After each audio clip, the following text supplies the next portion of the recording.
The mountains do not care who you are. They do not care about your rank, your record, or the name stitched above your chest pocket.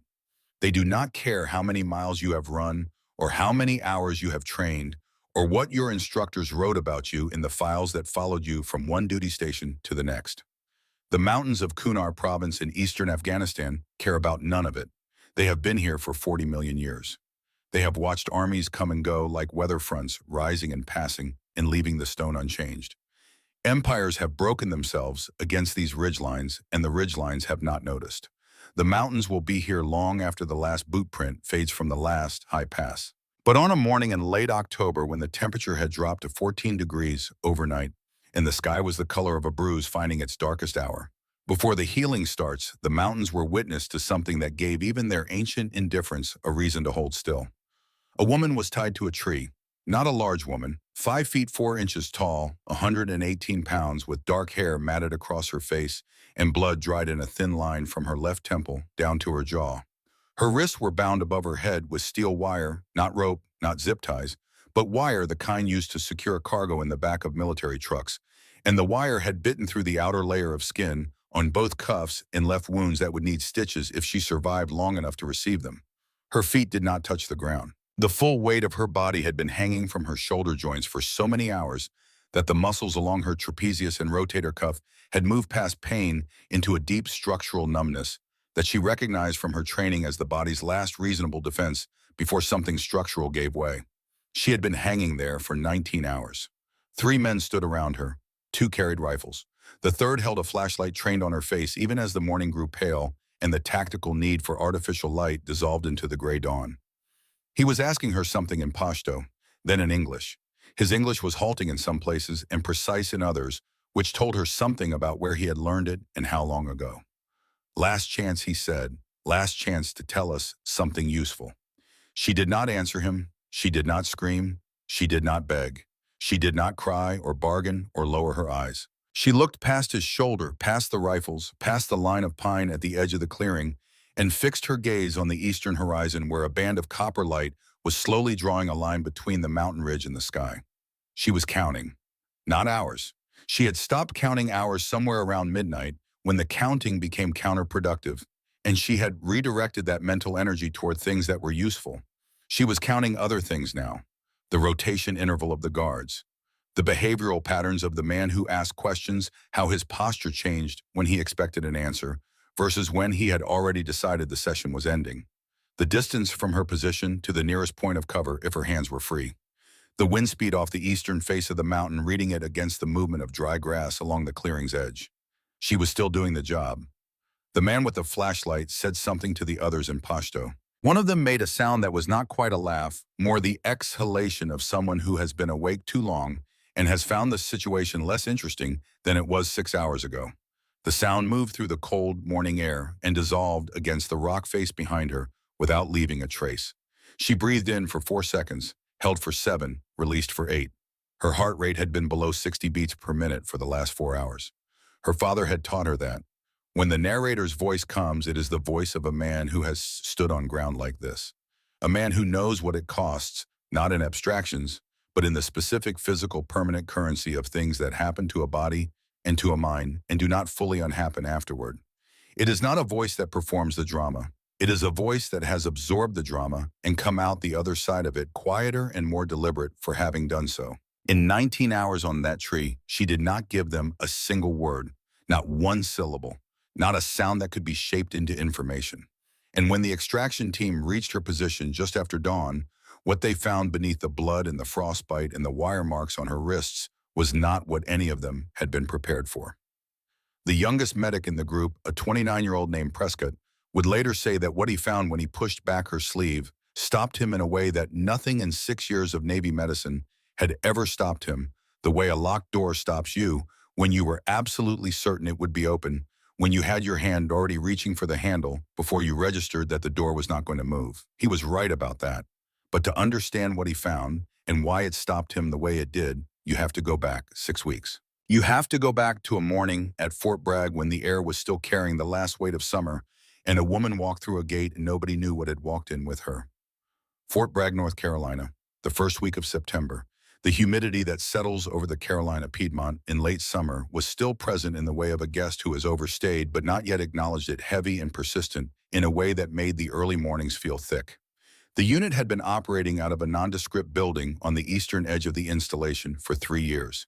It had a designation, a chain of command, a deployment window to eastern Afghanistan, scheduled for 3 weeks out, and a vacancy in the one position that no operational team could carry into the field without. They needed a medic. The man who signed the requisition was Captain Marcus Briggs. Briggs was 47 years old and carried his age in a specific way, not in deterioration but in density, as though the years had compacted rather than worn him. Broad through the shoulders, economical in every movement, with the kind of eyes that have made decisions in the dark and kept every single one of them somewhere behind the gray, stored in the particular way that certain men store things they are not done with. He had been in special operations for 22 years. He had worked with exceptional people. He had also worked with people who were presented as exceptional and who revealed themselves under real conditions to be something considerably more ordinary. He had a clinical distrust of the difference between the two categories because the cost of getting that distinction wrong was paid by people who deserved better. The reason for this distrust had a specific origin. On the previous rotation, a medic whose evaluations used words like outstanding and demonstrates superior clinical judgment had made a series of decisions in a compressed situation that had cost one of Briggs's men his leg above the knee. The evaluations had been accurate about the man's technical skills in controlled settings. They had not been accurate about what happened to those skills when the setting became uncontrolled and the time available for decision-making went from minutes to seconds to the kind of interval that can't be measured because it moves faster than clocks. Briggs had reviewed the incoming medic's file the evening before she arrived. He read it twice, set it down, looked at the wall for a moment, and then read it a third time. Her name was Tessa Wade, 25 years old, Navy corpsman with an advanced trauma certification and 2 previous deployments, one to the Horn of Africa with a Marine reconnaissance element, one described in the file with the deliberate vagueness that meant the details were in a different file at a different classification level. Her fitness scores placed her in the top 8% of her cohort. Her performance evaluations used the expected clinical language, and then in one entry written by a senior medical officer who had apparently decided that the standard vocabulary was insufficient, used a phrase that Briggs had not encountered before in an evaluation of a combat medic, unsettlingly calm under conditions that would justify the alternative. He read the file a 4th time. He did not sleep especially well that night. She arrived at the gate at 06:15, which was 45 minutes before she was expected. The security desk called the building, and Briggs's NCO came to his office door and said the new corpsman was already there. She came in carrying a pack that was disproportionately large for her frame-wearing service dress that was pressed without being performative about it, with her dark hair pulled back in the way of a person who has made this decision enough times that it no longer requires a decision. She was smaller than her file had suggested, not in the sense that the measurements were wrong, but in the sense that numbers on a page don't convey the specific quality of presence that a person has. And her presence in this building, surrounded by men who averaged 6 feet and 220 pounds, was quiet in a way that was either negligible or was something else entirely, and Briggs did not yet know which.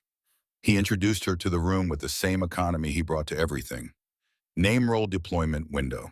He told her the team would need 72 hours to assess fit. After that, he would make a determination. She looked at him and nodded once. She did not produce credentials, did not offer context for her file's less specific entries, did not perform the subtle, practiced confidence display that most people, good people, capable people produce when they are aware of being assessed and want to influence the assessment. She simply occupied her space and acknowledged the terms she had been given. Staff Sergeant Kowalski was leaning against the far wall with his arms crossed. Kowalski was 38 years old, built with the structural solidity of a man who had spent 2 decades ensuring that his body could perform what his profession required of it, and he had been with the unit long enough that his opinions about incoming personnel carried weight, whether he voiced them or not. He was not a malicious man. He was a direct one, and there is a version of directness that serves the unit and a version that serves the person being direct, and Kowalski had not always been careful about the distinction. He looked at Tessa Wade for a moment and said to no one in particular that the new medic looked like she had come to take someone's blood pressure. Nobody laughed. But the silence that followed had a texture that was not quite neutrality. Chief Petty Officer Callard was standing near the window on the far side of the room. Collard was 44 years old, with the particular stillness of a man who has learned somewhere in the accumulation of his career that the most valuable thing you can do when a new situation arrives is to watch it carefully before you put your hands on it. He had served in units and circumstances that had sharpened his capacity to read people in the way that certain kinds of experience sharpen certain kinds of perception, not by adding something, but by removing the interference. He watched Tessa Wade receive Kowalski's comment and do nothing with it, not absorb it with visible discomfort, not deflect it with practiced ease. Simply let it pass through the room like weather and continue standing where she was standing. He filed this. Later that morning, when she was carrying her gear to the assigned quarters, Callard walked the same corridor at a useful time. Her large pack shifted as she set it down to work the door, and the top flap moved, and for less than 2 seconds, he saw what was inside. A box of .338 Lapua Magnum rounds sealed, placed in the pack with the precision of someone who packed the way they thought each thing where it needed to be for a reason that had been considered. She had the flap closed and the pack lifted, and the door opened in the time it took him to take 2 steps. He continued down the corridor. He did not mention it to anyone. He did not forget it. The 72 hours that Briggs had allocated were not procedural. The team ran their standard readiness, sequence equipment, verification, communication drills, physical assessments, tactical map work, medical inventory. The kind of sustained evaluation that looks routine from the outside and is designed to be revealing from the inside, because what it reveals is not whether a person can perform tasks, but whether they perform them in the way of someone for whom the tasks are an expression of something genuine, or in the way of someone for whom the tasks are a performance of something they want to be believed about themselves. Tessa Wade moved through the 72 hours with no visible effort toward impression. She was doing the work. There is a difference between those two things that is difficult to articulate and impossible to fake for more than a few hours, and the men in this building had spent enough of their careers in proximity to both that they could feel the difference. The way you feel the difference between wood that is solid and wood that is hollow, not by looking at it, but by putting weight on it. On the second morning, during a movement drill through the obstacle course at the south end of the compound, Specialist Stanton went down. Stanton was 22 years old, 4 months with the unit, and had come up through a Ranger battalion with evaluations that described a young soldier who was developing into something more than adequate. When he landed hard on his right knee against a timber barrier, a slip on a damp section of the course, the kind of thing that happens and that no amount of training fully eliminates the initial read around him, was straightforward. A bruise. The kind of impact that heals in a week with ice, and the standard tolerance for discomfort that the environment selects for. The medic who had preceded Tessa on the team had made similar reads on similar injuries twice. Both times the injury had been worse than it appeared. The second time it had cost a man his rotation. Tessa was across the course and kneeling beside Stanton before anyone had called for her. She did not ask how it felt. She did not ask him to rate his pain. She ran her hands along the lateral aspect of his knee with a sequence of pressure points and range of motion tests that had been calibrated by years of practice to extract specific information from specific tissues, and she read his face the way a person reads a face when they are looking not at the expression someone is managing, but at the involuntary data that lives beneath it. She was done in 30 seconds. She looked at Stanton directly. Lateral meniscus, she said. Posterior horn, partial tear. You run on it today, and you're in surgery before the deployment window. Stanton looked at her with the transparent skepticism of a young man who very much did not want this to be accurate. Kowalski, standing to the side, said something at a volume calculated to be heard by everyone, except technically directed at no one. That afternoon, the base orthopedic imaging confirmed what she had said. Lateral meniscal tear, posterior horn, partial thickness. Conservative management for 6 weeks minimum, with surgical consult if it didn't progress on schedule. Briggs received the report in the early evening and read it once. He picked up Tessa's field medical submission and read it 3 lines, technically exact, written in the shorthand of someone for whom the format was second nature rather than a template being filled.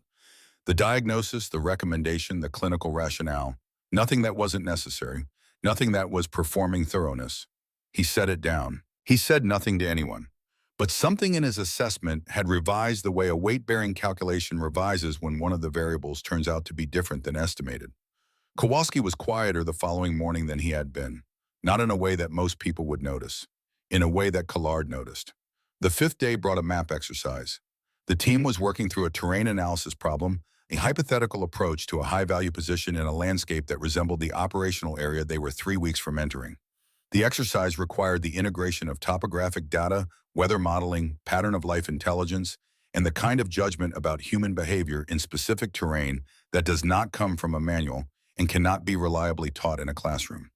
Tessa had taken the seat at the end of the table. Not because she had been directed there, but because it was the position with the widest line of sight to the map display and the most complete view of everyone else in the room. Collard had noticed this. No one else appeared to. She was not speaking. She was listening in the active way, not as passive receipt, but as the kind of reception that continuously processes what it hears against an existing model and produces something more than the sum of the inputs. Kowalski was working through a movement corridor analysis and cited an elevation figure that was wrong by 220 feet. Not dramatically wrong. Wrong in the way that errors are when they emerge from density of data and insufficient sleep, which Kowalski had been carrying for 2 nights. Tessa said without looking up from the notes she had been making, the corridor sits at 4,420, not 4,200. The difference puts the approach inside the shadow cast by the northern ridge at the relevant time of morning, which changes both the visibility conditions and the thermal profile for anyone working the objective from elevated observation. She had not looked at the map when she said it. Kowalski looked at the elevation data. He looked at the map. He looked at her. She had already returned to her notes. Something moved through the room. Not a dramatic shift. The men in this room were too professional for theatrical moments, but the particular silence that follows a baseline assumption being quietly revised by a fact that was simply and undeniably there. Collard looked at his coffee for a long time. That night, Callard stood outside the main building at 2100 hours. The installation had settled into its evening rhythms, generators, perimeter vehicles, the specific quiet of a base at night that is not silence but is its own kind of order. He was not outside by accident. Tessa was at the far end of the exterior wall near the north corner, facing out toward the open ground. She was not looking at anything specific. She was doing what a specific kind of person does when standing in an open space reading it. The distances between points of cover, the angle of the overhead lights and the geometry of the shadows they created, the position and rotation arc of the security camera above the east entrance, the approach vectors from 3 directions. She was doing this the way other people breathe, without deciding to. In his career, Callard had been in proximity to people who possessed this quality with different degrees of completeness. He could count on one hand the individuals in whom it was total, fully internalized, operating below the threshold of conscious choice, present even when the person had every reason to believe they were not being watched. One of them had been a contract advisor he had worked with briefly in the early 2000s, whose name he never learned and whose capabilities he had never seen fully matched. One was himself on his best days under optimal conditions. One had been a man named Daniel Wade. Collard went back inside and sat with that information until he was done with it, which took a while. 3 weeks later, the team was in Kunar province, and the mountains were doing what mountains in Kunar do in October, being cold steep and organized entirely for their own purposes, rather than for the convenience of anyone attempting to move through them. The terrain had been worked over by 30 years of conflict and carried a second geography, layered over the physical one cleared fields of fire observation positions, the buried institutional memory of everyone who had ever fought here, the specific hazards that accumulate when a landscape has been used as a battlefield long enough that the battlefield becomes part of the landscape itself. The first week was reconnaissance. Pattern of life collection observation, no direct action. The team moved with the practiced discipline of people for whom moving quietly through difficult terrain at night has become a professional ordinary, not comfortable, never comfortable, but normalized in the way that sustained exposure normalizes things. Tessa moved with them, at their pace over their terrain, carrying her kit through conditions that make kit heavy in ways that don't show up on a training schedule. She ate when there was food. She slept when there was a window for it. She ran medical checks morning and evening and maintained the kind of continuous, low-grade situational awareness that the rest of the team over those first days began registering without articulating the way you register the quality of air in a space without consciously analyzing it, processing the information without putting it into words. Kowalski had been recalibrating since the map exercise. He had not said so. He had not apologized for the comment on the first morning, which sat in the ledger he kept for himself, in the way that certain men keep ledgers silently, with the intention to balance them when the right moment arrived. He watched her work. He watched the way she moved through the reconnaissance operations. He was revising his original assessment in the incremental, grudging way of a man who takes his opinions seriously and therefore does not abandon them lightly, but who is also honest enough with himself to recognize when the evidence has exceeded the threshold his opinion was built on. On the third day in country, the situation that had been theoretical became real. A farmer 60 years old, give or take, working the edge of an irrigation channel his family had worked for generations, struck an unexploded device with the blade of his shovel. The device had been in the ground for at least 15 years, waiting with the specific patience of a thing that has no impatience and no awareness of time passing. It had waited for this particular combination of pressure and position, and had found it in the movement of an old man doing what old men in this valley do when the season turns. The blast threw him 12 feet. The team heard the detonation from their position 300 meters north. Briggs had them moving in 40 seconds. The assessment already completed, device signature too small for a primary, too isolated for an ambush initiation, most probable scenario, a civilian casualty. He was right. When they reached the man, he was conscious but moving towards shock in the specific observable way of a body that has sustained significant trauma and is in the process of deciding whether it can manage what has happened to it. The damage to his right thigh had partially severed the femoral artery. The blood in the earth beneath him was communicating a timeline that did not permit extended deliberation. Tessa was kneeling beside him before the team had fully established their security arc. Her voice when she spoke was calibrated in a specific way, not gentle exactly and not clinical exactly, but occupying the precise register between those two things, where the human voice becomes a clinical instrument alongside the physical ones. She said, without breaking her assessment, sequence, femoral artery, partial laceration, class 3 hemorrhage, tourniquet placement, or unconscious in 90 seconds. No one questioned her. Not Kowalski, not anyone. The cat tourniquet went on at a speed that was the product of 10,000 repetitions on training dummies over years, the kind of repetition that moves skill beneath the level of conscious execution so that it operates with the reliability of reflex. 3 full rotations on the windlass, lock time marked on the man's forehead in grease pencil T and the timestamp, and she was already moving to the secondary injury pattern before the first man in the security cordon had settled into position. The farmer was alive when the medevac lifted off 48 minutes later. He was alive because of 90 seconds of work that looked to the untrained eye like nothing more complicated than efficiency. To Briggs's eye, to Callard's eye, and to Kowalski's eye, in a way that settled something that had been unsettled in him since the map exercise, it looked like the product of a mind and a pair of hands that had been doing this long enough that the work had moved past skill into something closer to nature. She was 25 years old. That night, after the team had cycled through the watch rotation and the temperature had dropped another 8 degrees, and the stars over the Kunar Valley had the density and clarity that altitude and cold produce, Tessa sat outside the patrol base for a time after the last medical check. She sat with her back against the outer wall, knees drawn up, hands resting in her lap. She was not looking at the mountains, though the mountains were there and large in the dark. She was looking at her hands. They were steady.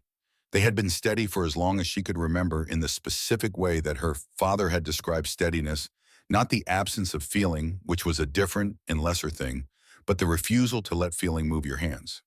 That was the distinction he had drawn for her when she was 12 years old, in the difficult weeks after the worst night of her childhood, and it had been in the years since one of the most load-bearing things she carried. Her father, Chief Warrant Officer Daniel Wade. He had served with Naval Special Warfare Development Group, the unit the wider world knew as SEAL Team 6, for most of his adult life. His operational record existed in layers of classification that meant most people would never read it, and the people who had read it tended to describe it in the specifically restrained language of individuals who have learned not to use superlatives because the alternatives are usually more accurate. He had been in places and situations and moments that would have defined most careers, and that for him were part of a longer continuous record of simply doing what the work required for as long as he was capable of doing it. Within the unit, his call sign had been the Ghost, not because he was elusive in the performative sense, because he was the kind of operator who completed the objective and left the environment as he had found it, no trace, no debris, no echo in the local pattern of life that could be read afterward as evidence of what had happened. He moved through places that were designed to be impenetrable, as though the obstacles had been engineered for someone else against someone with different capabilities and different patience. He had been killed in March of 2011 in this same province in the 13th year of a war that had already accumulated enough dead that individual losses were increasingly absorbed into a larger aggregate of grief rather than standing alone. He was 41 years old. Tessa was 12. She had been shooting with him since she was 10. not the way fathers teach daughters to handle firearms, not with the indulgence of a proud man sharing a grown-up thing with a child he loves. He had taught her the way his instructors had taught him, which was with precision and patience, and the consistent expectation of mastery rather than effort. He had started with fundamentals, breath position, trigger discipline, the understanding that the target was not the point, but the consequence of everything that preceded the trigger.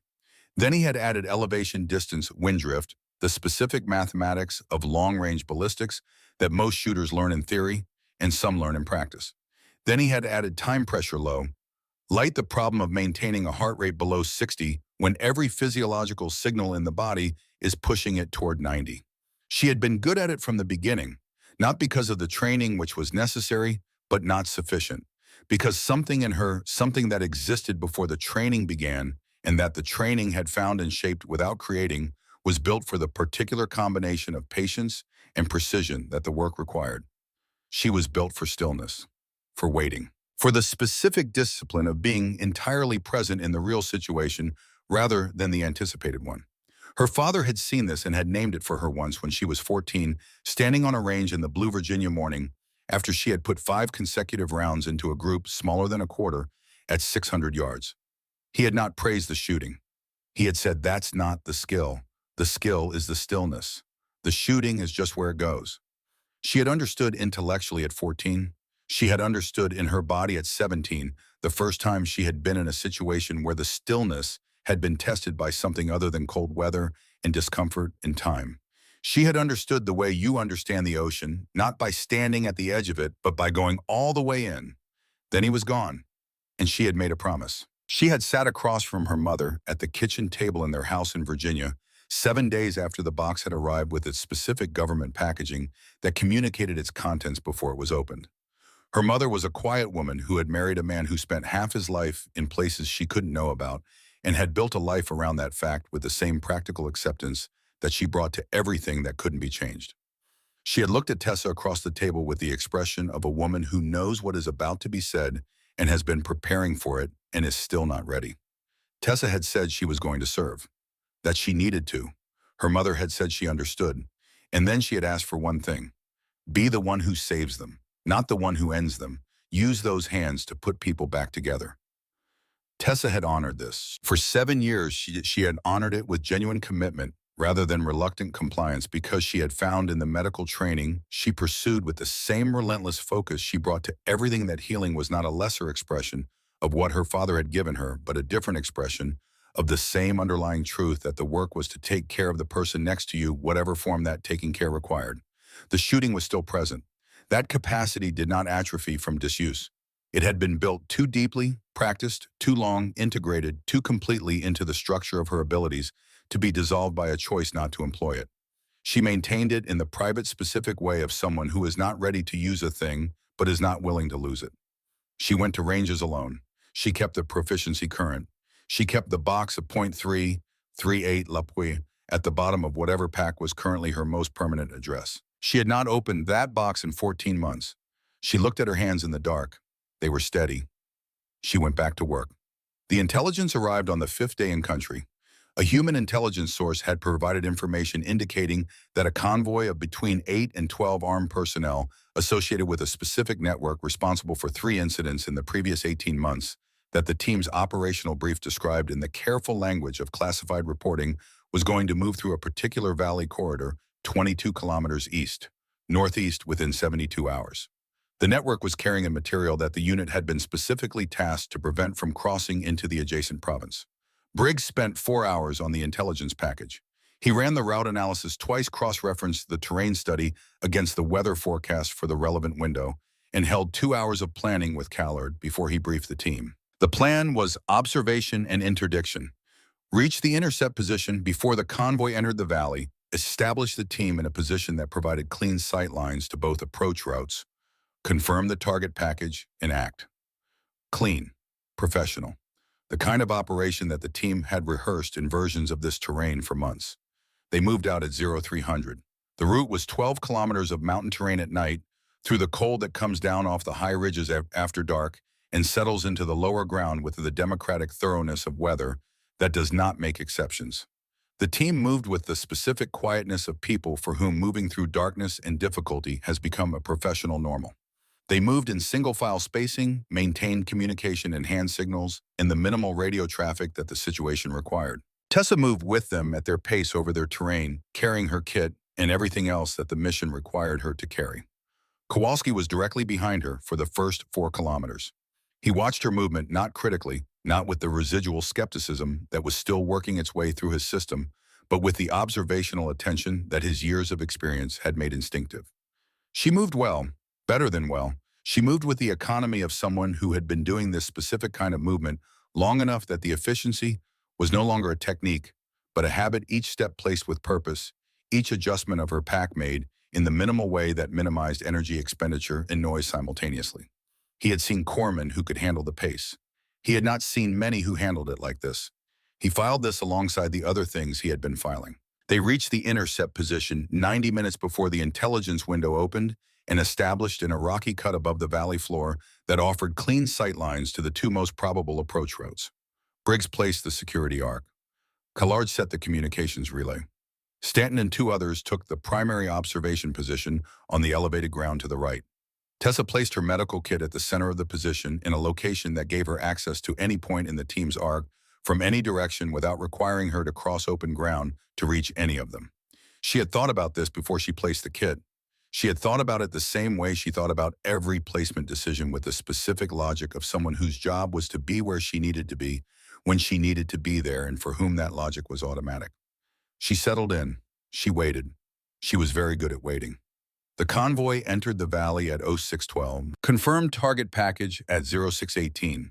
The team was disciplined, the communications were clean, the observation data was accumulating in the way that good pre-contact work accumulates, steadily building the picture that would enable everything that followed. It went wrong at 0623, not in one moment that could be pointed to afterward. In the way that things go wrong when a sequence of small events arrives faster than any plan can accommodate, and the collective effect changes the situation before the team can fully process that the situation has changed. A secondary element of the convoy that had not been visible in the initial count, using a channel on the eastern side of the valley that the observation position could not see. A communications intercept that arrived too late to be actionable, which would have, if it had arrived 10 minutes earlier, indicated that the convoy had been advised of observation from the north. A reflection from the high ground to the south, possibly optics, possibly metal, possibly nothing of tactical significance, that triggered the convoy's security element into a posture inconsistent with a unit that believed it was alone in the valley. Then the firing started. The team's position was engaged from 3 directions within 20 seconds. The geometry of the contact made the primary exfil route untenable immediately.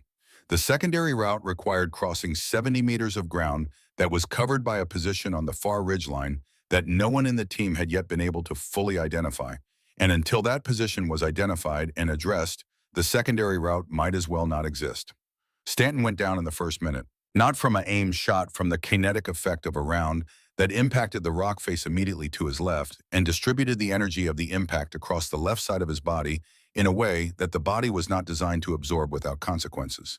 He went down the way people go down when the body initiates the physics without consulting the mind, the involuntary collapse of a mass whose support system has been interrupted. He was 10 meters from Tessa. She moved. In the noise and the incoming and the controlled radio traffic of a team trying to identify and respond to a threat geometry that had changed faster than the brief parameters, there was a specific corridor of purpose that she moved through. Not because she was immune to what was happening around her, because the corridor was there and the work at the end of it was the work that mattered, and there was not a decision to be made. There was simply the corridor and the movement through it. She reached him in 4 seconds. The mechanism of injury was high-velocity impact transmitted through the rock surface. The clinical reality was proximal humerus fracture, with probable vascular compromise at the axillary artery, and the beginning of the hemorrhagic process that, left unmanaged, had a specific and unambiguous trajectory. She did not narrate this assessment to anyone. She worked it directly, moving through the intervention sequence with the speed that thousands of repetitions produces, packing the wound, managing the airway, stabilizing the cervical spine, as a precautionary measure given the force of the impact. Stanton stayed conscious. This was partly physiology and partly the specific effect of her voice, which she directed at him in the tone that she had learned from experience was the most effective not reassuring in the way of someone minimizing the situation, but present in the way of someone who is fully in the situation and is managing it. "Stay with me," she said. "Right here with me. I've got you." He stayed. Around her from the ridgeline to the east, a sniper round impacted the rock face 6 inches above Briggs's head. Then another lower that forced Briggs into a different position. The team's suppression fire could not reach the ridgeline. The distance was wrong, the angle was wrong, the available weapons were wrong for what the ridgeline required. The sniper at 820 meters approximately had the angle and the range to disassemble the team's defensive position with the methodical patience that snipers have when the counterforce against them is inadequate. Everyone in the position understood this simultaneously. The Barrett M82A1 was in Callard's pack. Callard was 40 meters to the left, separated from his own equipment by a stretch of ground that was covered by two different threat vectors. He could not reach the weapon. And even if he could have reached it, the shot that the situation required was a shot he was not certain he could make at this distance under these conditions. He looked across the position. He found Tessa. She was still working on Stanton. Her hands were at his shoulder. Her eyes were reading the ridgeline. In the same moment, Kowalski looked at her. He had not arrived at what he said next through a process of deliberate reasoning. He had arrived at it through something faster and more immediate, the synthesis of everything he had observed over the previous weeks, the map exercise and the knee diagnosis, and the way she moved through terrain at night, and the .338 rounds that Callard had never mentioned, but had apparently not forgotten all of it, synthesizing in the compressed time of a contact that did not permit deliberation into a single actionable conclusion. "Doc," he said, "can you shoot?" The words went into the firefight. Tessa looked at the ridgeline. She assessed it with the automatic arithmetic that her father had built into her over years, and that 15 more years of private practice had made so complete that it operated without requiring her to think about it separately from everything else she was doing. 820 meters. Wind off the eastern face of the mountain, reading at 11 to 13 knots against the dry grass on the valley floor. The elevation differential. The angle of morning light creating a specific shadow pattern on the face of the ridge. She looked at Stanton. She had done what she could for him in this moment. He was stable for the next 5 minutes. What he needed in the next 5 minutes was not more medicine, it was the removal of the threat that was currently making his extraction impossible. She looked at Callard. He was already moving, not toward the Barrett, he couldn't reach it. He was moving to clear the line between his position and hers, pushing the pack across the rock surface. With a controlled force that sent it sliding toward her, it stopped 4 feet from her position. She looked at Stanton one final time. "Stay still," she said. "I'll be right here." She reached for the pack. The Barrett M82A1 weighs 30 pounds. Its .50 caliber round leaves the muzzle at approximately 2,700 feet per second and carries the energy of that velocity to distances that make most other weapons irrelevant. Its recoil against a shoulder that is not prepared for it has been described in training documentation as sufficient to cause clavicular fracture. Tessa pulled the rifle clear, unfolded the bipod in 2 movements that contained nothing unnecessary, went prone with the specific economy of someone for whom prone shooting is a native language. She made one adjustment to the elevation turret, a number she arrived at through the arithmetic that had been running in her background since she first identified the ridgeline range drop wind correction, the specific angular compensation that the elevation differential required. She found the position through the scope. The sniper on the ridgeline was capable, good enough to be nearly invisible, using the terrain with the competence of someone who had operated in this landscape for years. A fighting position that used the rock and shadow intelligently, that had been chosen for its angles of fire and its difficulty of observation. But at 820 meters, physics imposes requirements that cannot be entirely designed around. There are angles of cover that cannot be simultaneously maintained. Micro-movements that are invisible to most observation, but not to eyes that have been looking at targets at this distance for 15 years. A specific signature in the rock shadow that told her where the barrel was before she could see the barrel. She breathed in. 4 seconds. She held. 7 seconds. The contact was ongoing around her. She was aware of it, the team's weapons, the incoming from the valley floor, the radio traffic, the entirety of the situation. She was aware of all of it, and she placed it in its correct relationship to the specific geometry of this breath and this trigger and this distance, which was the thing that required her complete attention right now, and she gave it her complete attention. She exhaled slowly. She fired. The first round impacted 38 centimeters left of the targeted position. She saw it through the scope in the fraction of a second before the recoil took her off target. She worked the adjustment, a specific small correction that the first round had given her the data to make and reacquired. She controlled her heart rate through the technique her father had given her, which by this point in her life had moved entirely below the threshold of conscious effort. She fired the second round. The ridgeline went quiet. The quality of the silence that followed was different from the silence that had preceded it. The contact in the valley floor was still ongoing. The incoming from the secondary positions was still present, but the specific and methodical threat from the high ground to the east was gone, and the team's position without that angle of fire pressing them from above had enough room to work with. Tessa placed the Barrett down. She was back at Stanton in 4 seconds. His color was holding. His pulse was adequate, not strong but adequate. She checked the wound packing, adjusted the pressure along the medial margin, where the hemorrhage was trying to find a path around the tourniquet, looked at his face. "Still with me," she said. He looked at her. His eyes were focused. His mouth moved in the approximation of a response. She stayed with him. From across the position, through the managed noise of the continuing contact, she heard Kowalski's voice on the radio, controlled precise, giving the team the updated threat geometry now that the ridgeline position had been eliminated. She heard Briggs responding with the reorientation order that the change in geometry made possible. She heard the team beginning to move to use the window that had just been created to push back against the contact from a position of better options than they had had 30 seconds ago. She kept her hands on Stanton and her attention on his vital signs and her heart rate where it needed to be, which was where her father had taught her to keep it, which was where she had kept it through everything. The valley turned. The contact did not end. These things do not end in neat moments, but its character changed from a team managing a position that was becoming untenable to a team with the initiative beginning to shift back in their direction, and the shift was consequential. Briggs moved through the team's arc and reached Tessa's position. He looked at Stanton. He looked at Tessa's hands on Stanton's shoulder. He looked at the Barrett on the rock where she had placed it after the second shot. He did not say anything for a long moment. Then he said, "Who are you?" She looked up at him. She said, "I'm your medic, sir." It was accurate. It was complete. It was also the most carefully insufficient answer she could have given, and they both knew it. He held her gaze for a moment longer. Then he went back to managing the contact. Because there was still a contact to manage, and Tessa Wade was still doing her job, and the question of who she actually was going to have to wait for a different hour. The valley was cold, and the morning was bright, and the ridgeline to the east was quiet and 820 meters away. Something that had been a threat was not a threat anymore. Both hands. That was what it had taken. Both hands switching between the work they were built for and the work they had been given in the space of 4 seconds, without losing anything in the transition. The mountains above the valley registered none of this. They registered nothing. That was their nature. But something had happened in that valley on that morning that would not be undone. And the man who needed to understand it most was sitting in a building at Fort Bragg, waiting for a file that was about to make less sense than he expected, and then in the way that the best surprises work much more sense than anything else could.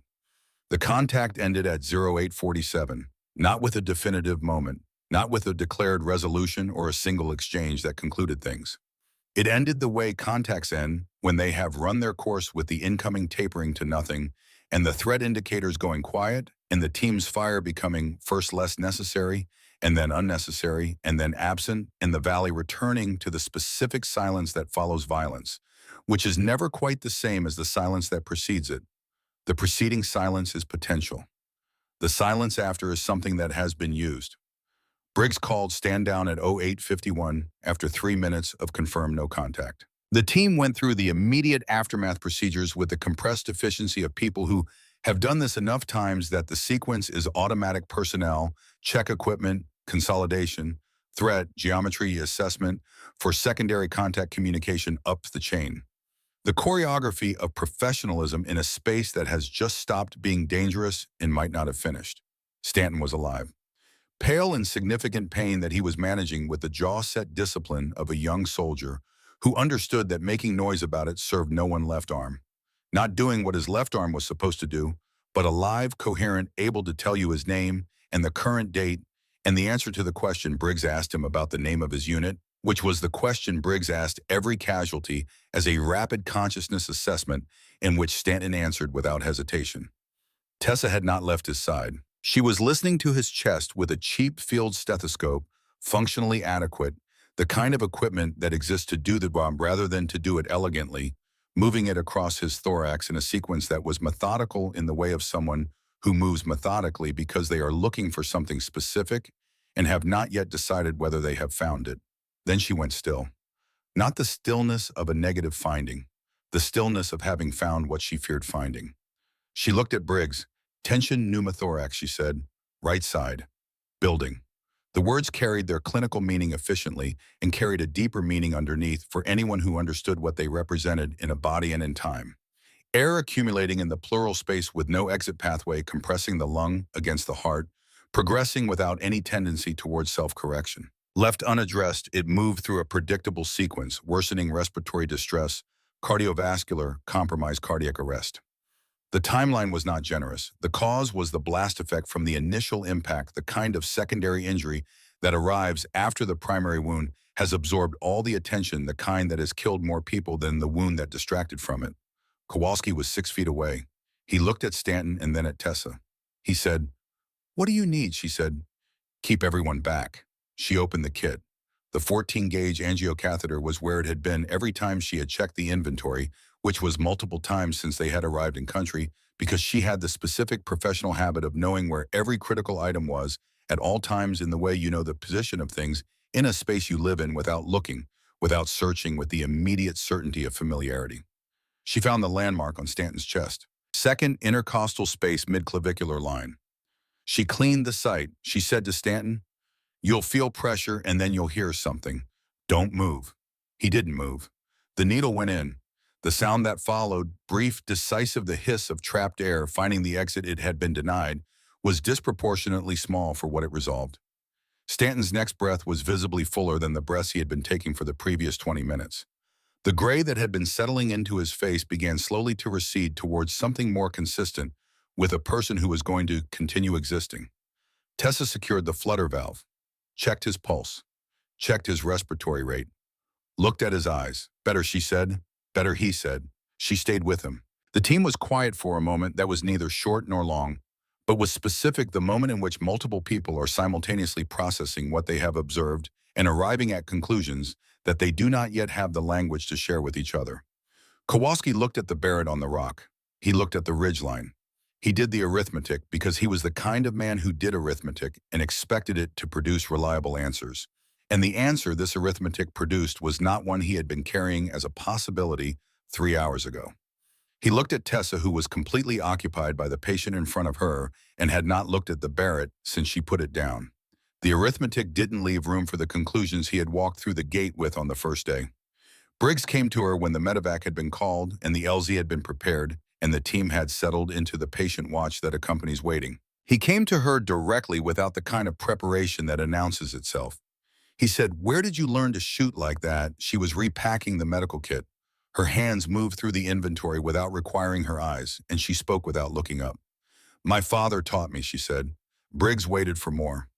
She did not add more. He said, "Your father was Navy." She said he was. The answer was technically accurate. It was also the kind of answer that is true in the way of a partial view, the part of the painting that is visible from a specific angle. Briggs recognized this immediately because he had been in enough conversations in which information was being carefully managed to recognize the quality of the management, and what he recognized here was not evasiveness, but something more, considered a person who had thought for a long time about what to share and had arrived at a position that she held consistently. He said, "What did he teach?" She closed the kit and looked at him directly. "Everything he could in the time he had," she said. The phrase had weight. The time he had. The past tense loaded with the specific gravity of a thing that ended rather than continuing. It landed in Briggs's hearing and stayed there in the way that significant things stay. He did not press. He left her to the patient. Collard had watched the exchange from 15 meters away. He watched it with the specific attention of a man who already possesses the answer to the question being asked and is observing the asking as a separate exercise. After Briggs moved away, Collard waited through the appropriate interval. Then he took out his communications device and composed a short message. It went to a number that was not in his official contacts list. It said in its entirety, "She's here, and she's exactly what you said she'd be." He sent it. He put the device away without looking at it again. The medevac came in at 11:20. Stanton and the team's second casualty, A fragmentation wound to the forearm that had been managed in the field and required surgical follow-up rather than urgent intervention were loaded and lifted. The rotors made the sound they make and diminished northward, and then the valley was quiet again, in the way it had been before any of this started, which was to say not quite. The after-action review was efficient. Briggs went around the team, each man gave his assessment, the language was specific and professional, and stripped of the emotionality that would have been understandable given what had happened, but that this environment did not make room for. He got to Tessa last. She gave her medical assessment in the same register she used for everything else. The casualty presentations, the interventions, the timeline, the rationale for each decision. She cited the tension pneumothorax as the significant secondary finding and noted that the medevac crew had been fully briefed on the intervention history to date. She said there were no additional medical concerns within the team at present. She said all of this without editorial, without reference to anything that had happened before or after the medical work. Briggs said, "Good work." She accepted this in the way she accepted most things as information, rather than as something she needed. Kowalski was sitting across from her. He had been looking at his hands for most of the review. When Briggs dismissed the team, he looked up at her. He started to say something. She was already standing, already moving toward her equipment. He let it go. He filed the debt. He would pay it at a better moment. That night, Briggs opened his laptop. He was a patient man when the situation required it, and this situation required it. He spent 2 hours on the research, moving through the accessible records first, and then into the layers that required additional access credentials that his role provided, and he followed the thread carefully because careful following was how you got to the end of threads rather than the middle. The name he started with was Wade, Navy. The specific phrasing she had used, the time he had, the weight of it. What he found was not everything. It was not close to everything. It was enough. Chief Warrant Officer Daniel Wade, Naval Special Warfare Development Group, service spanning 21 years. Deployments listed by region rather than country in the unclassified record, which was its own form of information. Decorations that included 2 awards that most people in the Naval Special Warfare community encountered once, if at all, in a full career. An operational call sign that appeared in the records in the manner of a word that people use carefully because they understand its weight. The Ghost. KIA Afghanistan. March 2011. Survived by 1 child, a daughter. Briggs sat with the laptop open and the screen casting a rectangle of pale light in the dark room. He thought about the 72 hours, the map exercise and the elevation figures she had corrected without looking at the data, the knee that the previous medic would have missed, the farmer's femoral artery and the 90 seconds that had saved his life, the Barrett in the 2 rounds in the 820 meters and the way she had set the rifle down and gone back to the patient in 4 seconds. He thought about the evaluation file, unsettlingly calm under conditions that would justify the alternative. He thought about the phrase everything he could in the time he had, and about the specific weight that the time he had carried, and about what it meant that a man like Daniel Wade had had 2 years to give his daughter what he gave her before the time was gone. He thought about what it cost a person to carry a name like that without using it, to walk into a room full of men who were measuring her and to refuse deliberately and consistently to produce the credential that would have changed every measurement in the room, to have chosen to be assessed on what she could do with her own hands without the biography attached. He thought about what kind of person makes that choice and keeps it for years. He closed the laptop. He went to check the watch rotation. She was outside, the same position she took every night when she needed to be outside, back against the north wall facing into the open ground, reading the terrain with the automatic thoroughness of someone for whom reading terrain was not a practice, but a state. Briggs stood at the corner of the building and looked at her and thought about the file, and thought about the note in the evaluation, and thought about who specifically he was looking at. He went inside and left her to the dark in the mountains, and whatever she was working through in the privacy of the space she created for herself in the hours that weren't required for anything else. She had the letter in her hands. Not open. She had not opened it. She had been carrying it for 13 years in the most protected place available, in whatever bag or pack or drawer was currently her most permanent address, and she had carried it into this mission in a specific way. Before leaving the forward base for the undercover approach to the physician, she had packed the cover kit medical bag, documentation, the Glock in the interior compartment, and at the end of the inventory, she had stood with the packed bag in her hands for a moment. Then she had opened it again and placed the envelope at the bottom below everything else in the small internal pocket that nothing operational required. She had not examined this decision when she made it. It was not new. She had carried the envelope into every deployment since she was 18, not from sentiment alone, but from the same instinct that drives certain operators to carry things into the field that have no tactical function, but that are connected to the specific reason the work matters. The letter was not a comfort exactly. It was a compass. It pointed at something even sealed, even unread. And she had learned over years of carrying it that a compass does not need to be consulted to function. The needle moves whether you look at it or not. She picked up the bag and left. The letter was in the envelope. The envelope was in the sealed place at the bottom of the bag. And she was carrying it into a situation where the bag might end up in other hands because she had done the calculation and determined that the risk was acceptable given what the mission required and what she was prepared to do to complete it. Now, sitting in the dark against the wall with the envelope in her hands, she traced the block letters of her name with one finger. Her father's handwriting, Tessa. The specific quality of a man's hand that had spent decades writing things that needed to be read quickly and correctly under adverse conditions. She had known about the letter since the week after he died. Her mother had handed it to her from the box of personal effects, no explanation, because no explanation was necessary, and her mother had always understood which silences were explanations. Tessa had put it away and had not opened it, not because she was refusing anything, but because she was not ready, and she had the self-knowledge to understand the difference between readiness and its absence. She was not sure what she was afraid to find. That was the less honest version. The more honest version was that she was afraid of two opposite things, and their opposition was the trap. She was afraid that it would contain something that made her feel she had been doing the wrong things with the life he had given her. And she was afraid that it would contain something that confirmed she had been doing exactly the right things and that the confirmation would carry a weight she didn't know if she could hold. Both fears were real. The envelope stayed sealed. She put it back in the pack. She looked at the mountains.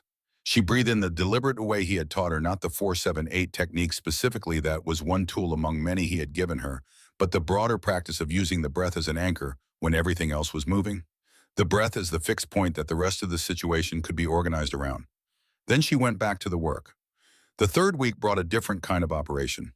The after-action intelligence from the Valley contact had produced a secondary product material recovered from the ridgeline position after the sniper had been neutralized that revealed a network larger and more organized than the initial operational framing had indicated. More nodes, more material, more reach in both directions than the pre-deployment assessment had mapped. Briggs received updated tasking. The mandate expanded.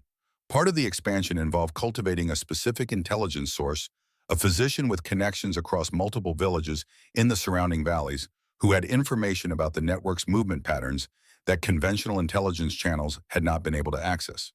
The source had communicated through an intermediary a willingness to meet.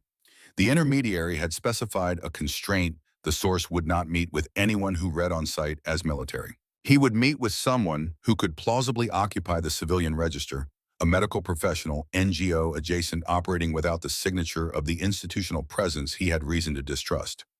Briggs reviewed the parameters and the team's personnel. He knew the answer before he finished the review. He called Tessa in. She listened to the operational parameters. She asked 2 questions in sequence: the reliability rating of the intermediary and the exfil window if the situation changed before she reached the source. Both were the right questions in the order that the operational logic required. She said she would do it. Briggs said he needed to think about it. She said, "Sir, this is what I'm here for." He looked at her for a long moment. He thought about Daniel Wade's file, about the note in her evaluation, about everything he had been collecting since the first morning and what it assembled into. He said, "Cover kit and a low-profile sidearm. You reach the source, collect the intelligence, and you are back at the exfil point within 3 hours. If anything reads wrong before you reach him, you abort without question." She said, "Understood." He said, "Tessa." She stopped. He said, "Your father was a serious man." She held his gaze. "I know," she said. She left. The village was 4 kilometers from the team's position on a track that the landscape had produced through accumulated use rather than deliberate engineering. Compacted earth, receding vegetation on both sides, technically a road in the way that a path followed long enough becomes a road. She traveled it in the late morning in clothing appropriate to the cover, carrying the medical bag that was exactly what it appeared to be from the outside. The village held 40 or 50 families organized in the pattern common to this part of the province, compounds turned inward, high outer walls. The outside world kept at the specific distance that generations of experience with the outside world had established as appropriate. She was noticed when she entered. She was always noticed in places like this. She met each set of eyes briefly without challenge, without performance, and kept moving. The intermediary was at the edge of the market, a man in his 40s managing his anxiety through deliberate physical slowness. He greeted her in Dari. She responded with the functional competence she had built through 2 years of study and one deployment in a region where the language was adjacent enough to be useful. He led her through 2 alleys and into a compound. The physician was older than the briefing had suggested. 70 at minimum, sitting in a low chair, in a room with the smell of wood smoke and the quality of stillness that comes from a space used for thinking. He looked at her with the evaluation of a man who had assessed a great many people under a great many circumstances and had developed precise instruments for the work. He spoke in Dari. The intermediary translated. He had information, he said. He was providing it because the people it concerned had killed his son, and he wanted the providing to matter. He had been waiting for someone who could do something with it. She listened. The intelligence was specific movement routes, timing personnel, counts, the identity of 2 transit points within the next 72 hours. When passed up the chain, it would give the team's operational picture a clarity that 3 weeks of reconnaissance had not produced.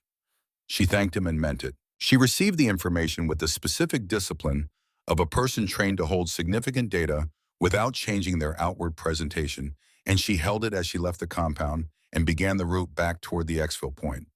She had been running a surveillance detection route from the moment she entered the village. It was not a technique she applied consciously any longer.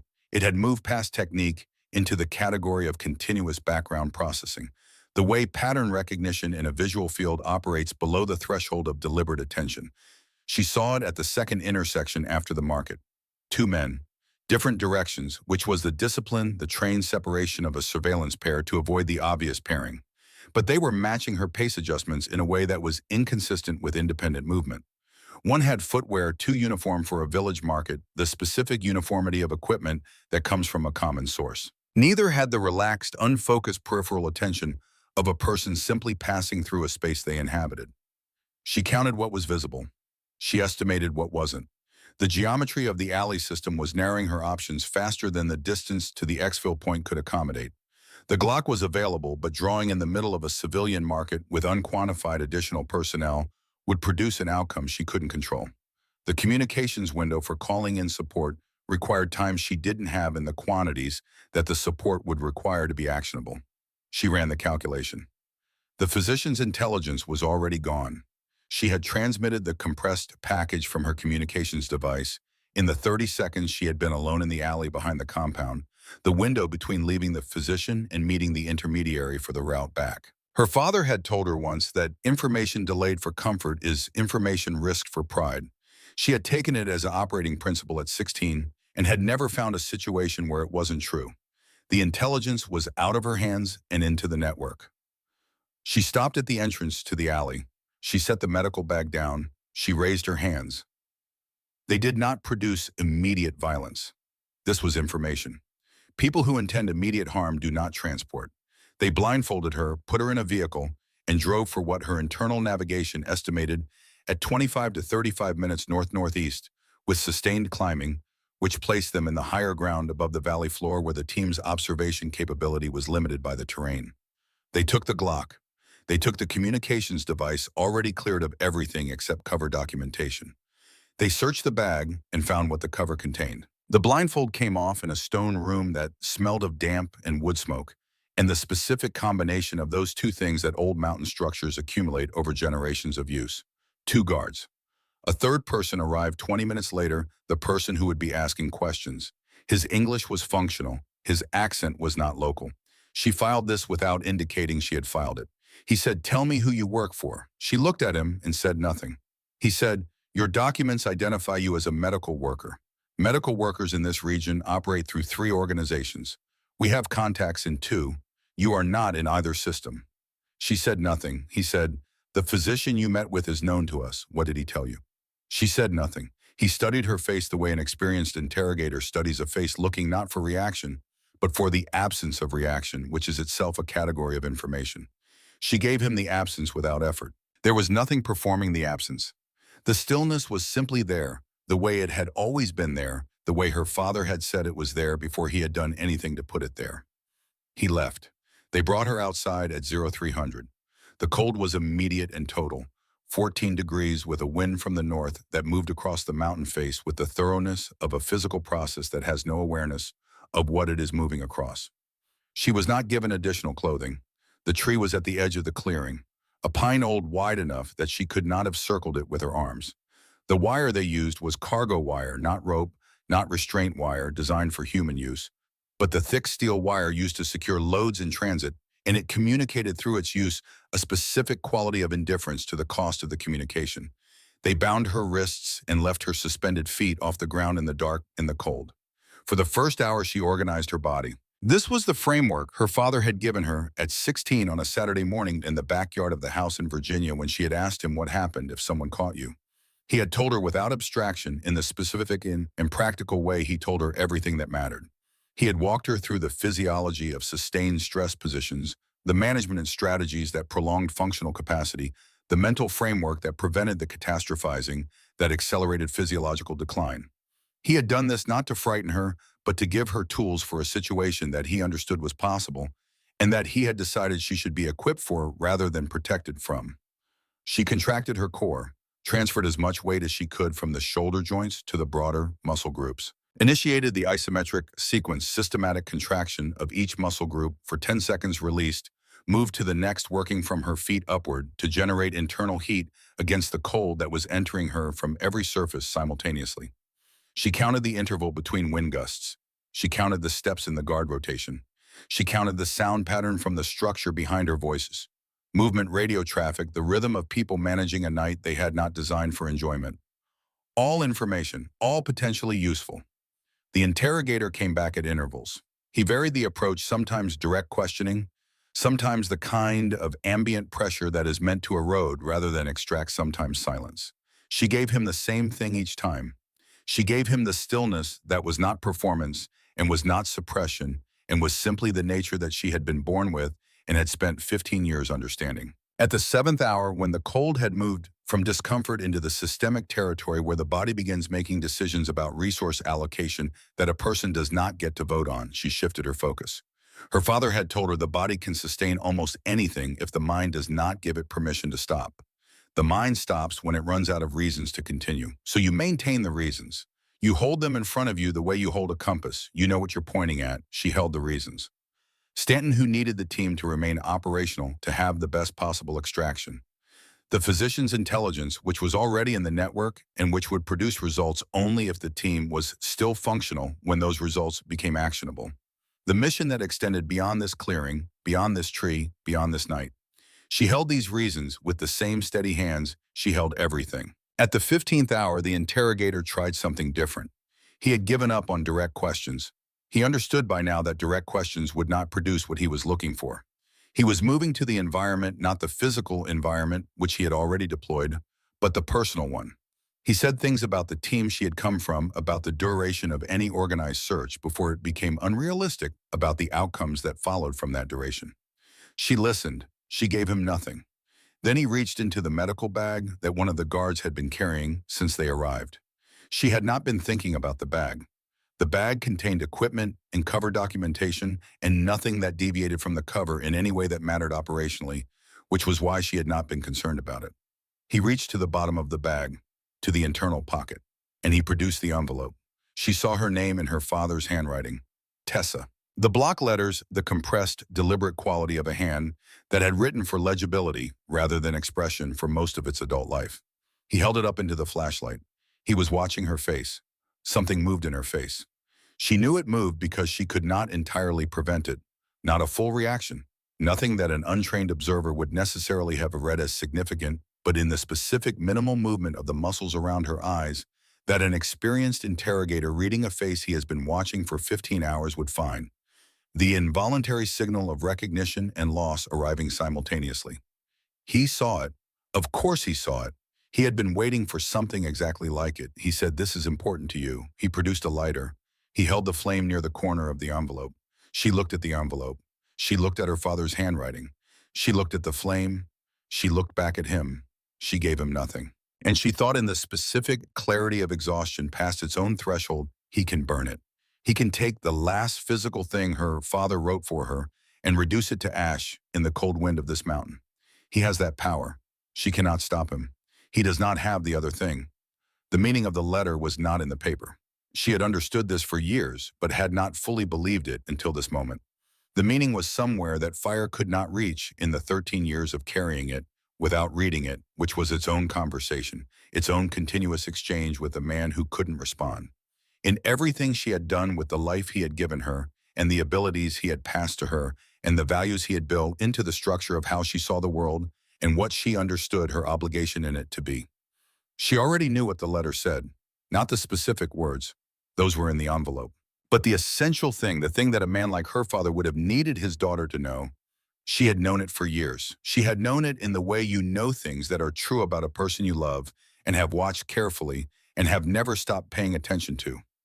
She knew it in the way the work she had done for the past 7 years was an expression of it, in the way she had honored his absence by becoming something worthy of the presence he had been.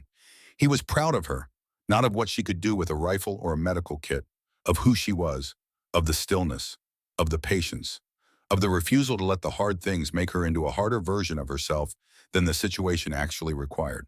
She knew. The paper was paper. She looked at the man holding the flame near her father's handwriting, and she held his gaze and she gave him nothing. He held the flame for 30 seconds. Then he withdrew it. He put the envelope in his own jacket pocket. He said something to the guards and walked back toward the structure, and the door closed, and she was alone again, in the cold and the dark, with the tree and the wire, and the mountains that were beginning at last to release the night. She returned to the breath. Not the technique specifically, but the practice beneath the technique, using the breath as the anchor, as the fixed point that the rest of the situation could be organized around. The specific quiet discipline of a person who has been given a way of remaining in the present moment, regardless of what the present moment contains. She held. She counted. She waited. At the 15th hour, something changed in the pattern of the compound's activity. Not in her and the behavioral signatures she had been reading throughout. An increase in movement, a change in the quality of the communication traffic. The specific behavioral shift of people who are responding to an external development rather than the internal routine they have been maintaining. Something was coming. She did not know what. She kept her heart rate where it needed to be. She organized her body against the cold with the tools she had. She held her reasons in front of her, and she waited. They came in at 0611. She heard it before she saw it, the sound of a compound being cleared by professionals who had done this specific sequence often enough that it had acquired the quality of practice choreography. Brief, controlled, decisive. The communication in the tactical channel was minimal because the team executing it had reached the point where the work itself was the communication. The shooting was contained and purposeful and over in under 4 minutes. Different footsteps, different voices, a blade at the wire above her wrists. She came down.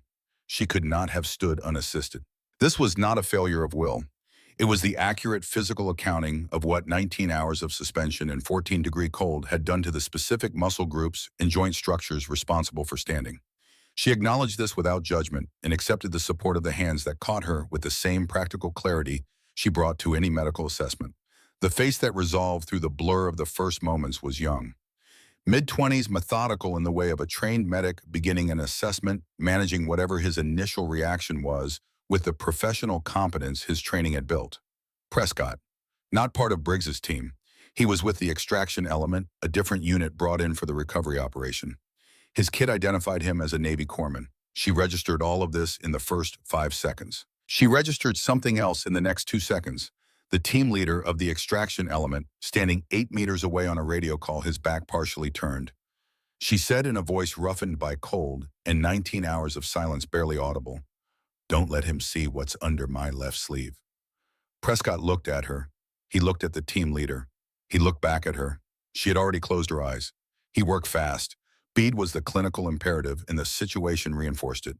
He started with the wrists as the injury presentation required cutting away the remnants of wire and assessing what remained. The lacerations were significant. The pattern was informative. The specific wound profile of wire applied under body weight for an extended period, which told him before anyone said anything, approximately how long she had been here. He cleaned and pressed. He checked circulation distal to the injury. He checked capillary refill. Then he needed to properly assess the left wrist. He pushed the sleeve up. He saw the tattoo. It was small, placed on the inner surface of the forearm, positioned exactly where a sleeve would cover it in every professional context. The decision to put it there had been deliberate and old. The ink had the settled quality of something placed years ago, absorbed and integrated into the skin round it.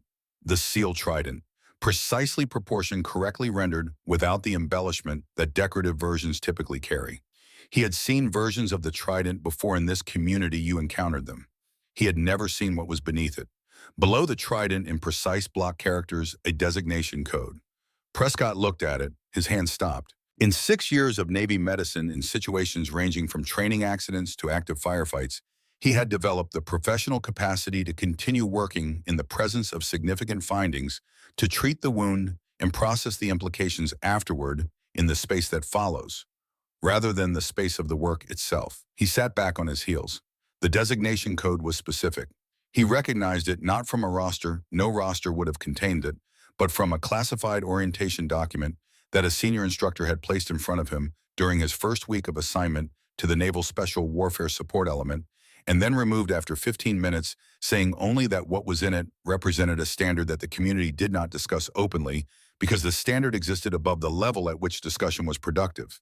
He had read that document in the way he read everything, with full attention and complete retention. The code on her arm matched the code in that document. He looked at it again. He looked at her face, unconscious now, the composure released into the blankness of a body that had spent everything it had. He looked at her size, her proportions, the 118 pounds that had just endured what 19 hours of wire and cold and 14 degrees produced. He stood up and walked to the edge of the position. He looked at the eastern ridge, 820 meters approximately, the distance from this position to the point where the sniper threat had been eliminated. He did the range estimation with the practiced ease of someone for whom range estimation was a trained reflex, confirmed his number against the terrain features, and held it. Then he thought about the briefing he had received before the extraction. The brief had been sparse: a recovery operation, a female corpsman with unknown injuries, a compromised position. One detail in the brief, delivered with the casual precision of someone repeating a fact they considered notable: the sniper who had been pinning the original team was eliminated by one of the team's own personnel. Range estimated at 800 to 850 meters. He thought about that detail in relation to the designation code on her arm. He thought about the call sign in the orientation document, the word the document had used to describe the operational record, the specific and restrained language of institutional reverence that is different from praise in the way that great distances are different from large ones. The ghost. He went back to her. He rolled her sleeve down with the same care he had used to push it up. He finished the assessment systematically. Temperature, blood pressure, the rib fractures he found on palpation, the secondary hypothermia indicators. He prepared the IV line and the evacuation summary. He did all of this with steady hands. When the team leader came over and asked for the casualty status, Prescott gave the clinical summary: temperature, blood pressure, injuries, interventions, prognosis. He gave it fully and accurately and without editorializing. The team leader listened. Then he said, "Anything else?" Prescott met his eyes. He said, "Check the inner left forearm when you get a moment." The team leader looked at him with the evaluative attention of a man who has been doing this long enough to know when someone is telling him something oblique rather than direct, and to understand that the obliqueness has a reason. He said, "What will I find?" Prescott looked at her one more time. At the 118 pounds that had spent 19 hours on a tree in 14 degrees and had not given anyone a single word. At the hands that had built a nest into the rock to fire a Barrett at 820 meters and had set the rifle down 4 seconds later to go back to a patient. He said, "You'll find the reason this operation was not optional." The team leader looked at him for a long moment. Then he went to look. The mountains above were entering the light of morning in the specific way they enter it, reluctantly, the high peaks holding the dark, while the valleys below filled with the first pale light of a day that had been a long time arriving. The clearing was quiet, the compound was secured, and on the ground, in the space between the tree and the edge of the position, a woman with steel wire marks on her wrists and frost in her hair was breathing with the steady, even quality of a person who has made a decision that the body is going to continue, and the body has accepted the decision, and everything that comes next will be addressed when it arrives. The designation on her arm read "The Ghost Generation 2." And the man who had just read it stood with his back to the clearing for a long time, looking at the eastern ridge and the distance it represented, and said nothing because there was nothing that the language he had available could do justice to. She woke, asking about Stanton. Not gradually, not with the disorientation that typically accompanies the return of consciousness after the body has spent everything it has and been forcibly returned to warmth.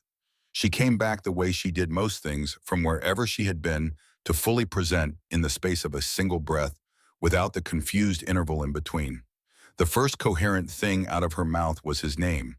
Prescott was monitoring her from the seat across the transport interior, clipboard in hand, watching the vitals display with the divided attention of a medic managing a patient who is stable but recently was not. He looked up. "Stanton is stable," he said. "He's at the forward surgical element at Bagram. They repaired the shoulder. He'll keep the arm." She absorbed this. She looked at the ceiling of the transport for a moment in a way that was the only external indication of what she had been holding. Then she said, "How long was I out?" 4 hours and 17 minutes. She sat up. He said, "You should stay down." She was already conducting her own assessment, temperature, peripheral sensation, grip, strength, the specific inventory of a person evaluating their own functional status against the requirements of the immediate situation. The IV had done its work. The ribs communicated their presence with a specific localized language of fractures as distinct from the diffuse report of internal injury. Her hands opened and closed with complete function. She said, "I'm fine." Prescott looked at her with 6 years of experience at reading those two words in every register of accuracy and inaccuracy. She was fine. Not because nothing had happened, because whatever had happened had been absorbed into the structure of who she was rather than standing in opposition to it. He had not seen this quality before in this form. He had seen resilience in many variations. This was something more specific than resilience. It was a quality of integration, the way certain materials absorb impact rather than fracturing under it. He did not push back on her sitting up. They landed at the forward base in the late afternoon, the mountains to the east going dark at the peaks, while the valley still held the last of the day. Briggs was at the edge of the landing zone. He watched her come off the transport. Moving carefully, the ribs required it, but on her own, carrying her own kit, the bandages on her wrists visible below her sleeves, and the bruising along her temple in full development. Now, after the hours since injury, he fell into step beside her. He said, "Medical assessment says 48 hours minimum before operational activity." She said, "Understood." He said, 48 hours, Tessa, not 36. She looked at him. The use of her given name, not her rank, not Wade, not Doc, which the team had arrived at with the organic precision that teams use to incorporate a person, had a specific quality. It addressed the whole person rather than the function. She said, "Yes, sir." They walked toward the main building. He said without looking at her, "Your father would have walked off a transport like that and tried to be operational inside of 4 hours. She said he would have made it in 2. Something in his expression moved in the direction of something that was not quite a smile, but was in the territory adjacent to it. They went inside. The debrief waited for the following morning after she had slept 6 consecutive hours in an actual bunk, and the base surgeon had reviewed Prescott's field assessment. The surgeon confirmed the rib fractures re-cleaned and resutured the left wrist, 4 additional stitches where the field dressing had managed but not fully resolved, and confirmed the hypothermia had cleared without sequela. He said, "You were fortunate." She had a considered view on the role of fortune in outcomes which her father had formed in her, and which held that fortune occupied the spaces that preparation could not reach, and that the ratio of those two things was actively influenceable. She did not share this view with the surgeon because it was not what the conversation required. She said, "Thank you." She went to the debrief. The debrief was Briggs Callard and an intelligence representative who had coordinated the extraction operation. The questions were specific, and she answered each one with the precision it required. She had transmitted the package before capture confirmed. The package had been received confirmed. The intelligence product from the physician was being processed, and the initial assessment indicated significant operational value. She received this confirmation without visible response. At the end of the formal debrief, the intelligence representative left. Callard stayed. He looked at Briggs. He looked at Tessa. He reached into the kit bag he had brought with him and placed an envelope on the table between them. She looked at it. Her father's handwriting. Her name. The seal intact. The room was quiet in the specific way of a room where something significant has just arrived, and everyone present understands that the significance requires a particular kind of space. She looked at Callard. He said it was on the 3rd person we detained in the compound. Inner jacket pocket. She looked at the envelope. She had been carrying it for 13 years without opening it. A man she had never met had carried it for 19 hours. Now it was on a table in front of her, in a room in Afghanistan, and the question it represented was still there, still sealed, still waiting for the readiness she had been building toward for more than a decade. She picked it up. She turned it over once. She looked at Briggs. He said, "We'll be outside." He and Callard left without ceremony. The door closed. She sat alone in the room with the envelope for a long moment. She thought about the man who had held it above a flame. She thought about what she had thought in that moment, that the paper was paper, that the meaning was somewhere else, somewhere fire couldn't reach. She had believed it in the tree. She still believed it. But her hands were already opening the envelope. The letter was 2 pages written in the deliberate block script of a man who had spent most of his adult life writing things that needed to be read correctly on the first attempt. She read it once, then read it again more slowly in the specific quiet of a room where the only sound was the distant background of a bass that never fully stops. He had written it before the last deployment, as he had written a letter before every deployment since she was born. The same practice, the same place in the house where her mother would know to find it, the same acknowledgement that what he was preparing to do contained as a permanent possibility, the outcome that the packaging of his personal effects would communicate. He had written knowing she might be 12 when she read it. He had written knowing she might be 40. He wrote about what he had been trying to give her when he put a rifle in her hands at 10 years old. Not the skill itself, not the mechanics of long-range shooting, not the technique. He had been trying to give her steadiness, the ability to be entirely in the real moment rather than the anticipated one. He had watched other people try to teach this quality and had concluded over 20 years that it could not be taught directly, it could only be recognized when it appeared and not interfered with. He had seen it in her before he began. He had been afraid of it at first, he wrote, afraid that he was asking something of a child that grown professionals spent careers trying to develop. But he had watched her over those 2 years and understood that the steadiness was not a burden she was carrying. It was simply who she was. The training had not created it. The training had given it a language. He wrote about the letter. He said he knew she would carry it and not open it for a long time, and that this was correct, and that when she opened it, she would discover that she already knew everything in it. He wrote that is also correct. He wrote about her mother and the promise he was certain she would ask for, and his belief that honoring it was the right thing to do. He wrote that there would come a moment when the honoring of it would cost something real, and that the cost would be the price of being who she was, and he was not asking her to pay it for his memory. He was asking her to pay it for herself and for the people standing next to her when the moment arrived. The last paragraph was short. He wrote, "I have been in rooms with remarkable people and in the field with people who gave everything they had for the person next to them. What I know with more certainty than almost anything else is that the quality that makes a person worth standing next to has nothing to do with what they can do. It has everything to do with what they choose when the choice is real and the cost is real. I know what you will choose. I have always known. And that is why I don't worry about you. Not because the world isn't dangerous, because you are already everything it requires." He did not sign it with his rank or his call sign. He signed it Dad. She sat with the letter after she had finished reading it in the quiet of the room, the 2 pages in her hands and the specific weight of 13 years settling into something that was neither heavier nor lighter, but was resolved. Not closed things like this do not close, but resolved in the way a question becomes unnecessary when the answer has been growing in you for so long that the formal asking of it is a formality. She had known. She folded the letter. She put it back in the envelope. She put the envelope in the inside pocket of her jacket against her chest. She stood up and went to find Briggs. Kowalski found her first. He was in the corridor outside the debrief room, which was not accidental. She recognized this, immediately recognized it in the positioning and in the fact that his arms were at his sides rather than crossed, which was a posture she had not seen on him in any context that was not active work. He said her name, her given name. Not Doc, not Wade. She stopped. He looked at the floor and then at her in the way of a man who has said a thing in his head many times and is discovering that the version he arrives at out loud is different from any of the rehearsed versions. He said, "I was wrong about you from the first day. I made up my mind before I had any information to base it on, and I held that longer than I should have. That's not professional and it's not fair, and I know it." She looked at him. He said, "I'm not asking you to say it doesn't matter.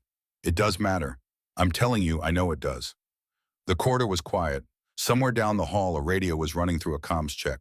The bass had its rhythms and its background, and inside all of that was this 2 people in a corridor, one of them saying a thing that cost him something, the other one deciding what to do with it. She said, "I know, you know it." He nodded. She said, "We're good, Kowalski." She said it the way you say something when the accounting has been settled rather than deferred, And he heard the difference, and something in his posture changed, not theatrically, not in the way of a performance of relief, but in the specific small physical way of a man whose shoulders have been carrying something that has just been put down. He said, "Yeah, we're good." She walked past him. He watched her go. The 48 hours passed. She spent them the way she spent recovery time when recovery was clinically indicated, and she had no choice about it as efficiently as the process permitted. She ate in the quantities that the body required for actual recovery rather than the quantities that a compressed operational schedule allows. She slept in full stretches. She worked through the physical rehabilitation sequence that Prescott had outlined for the shoulder mobility issues that the suspension had created with the same methodical commitment she brought to everything. On the second morning, she went to find Prescott. He was in the small medical station at the east end of the compound, going through his equipment inventory with the focused attention of someone who takes care of things. He looked up when she came in. She said the field work was good. The needle decompression protocol was clean. He said, "You told me not to let him see your sleeve." She said, "I know." He said, "That was your first coherent sentence."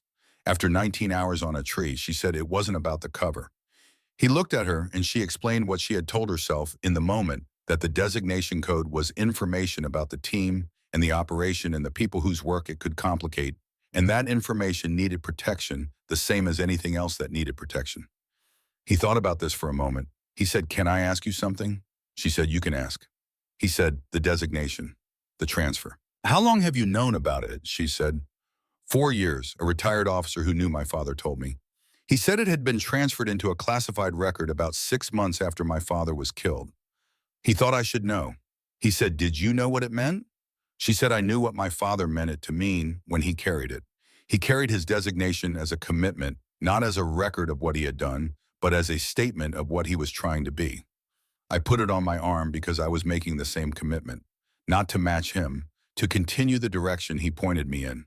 She said this without the weight of performance.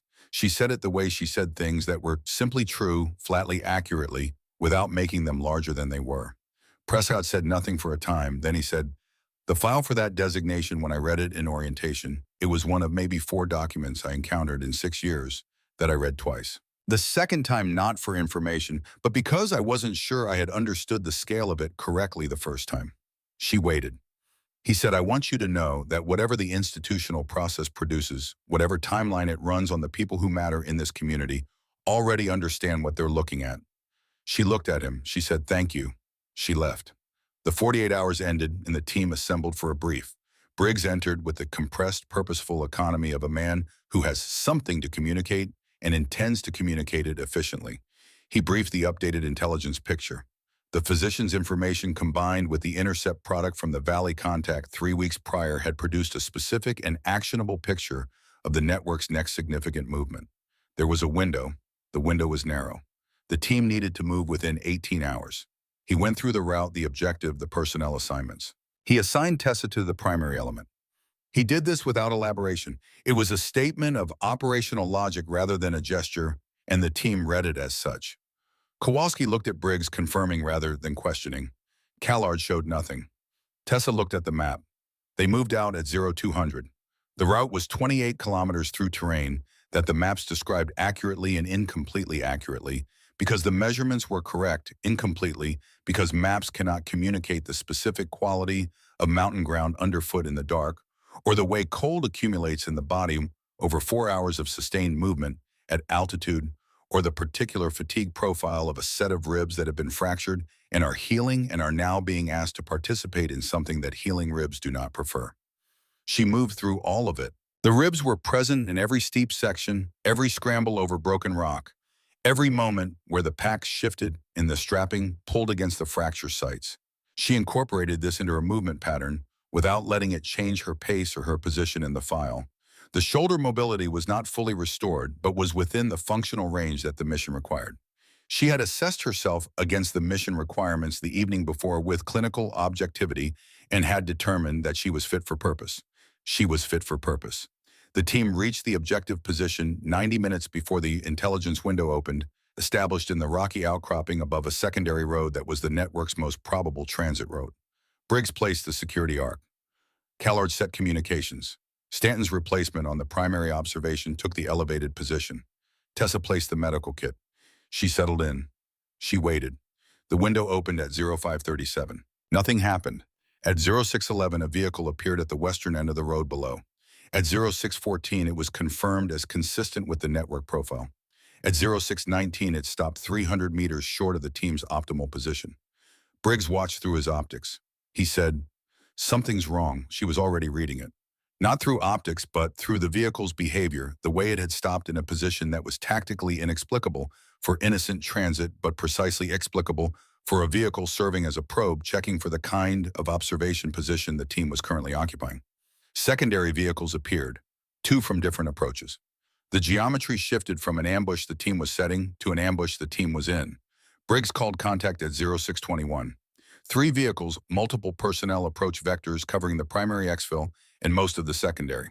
The team's position in the rocky outcropping was defensible for a short interval and would not remain so.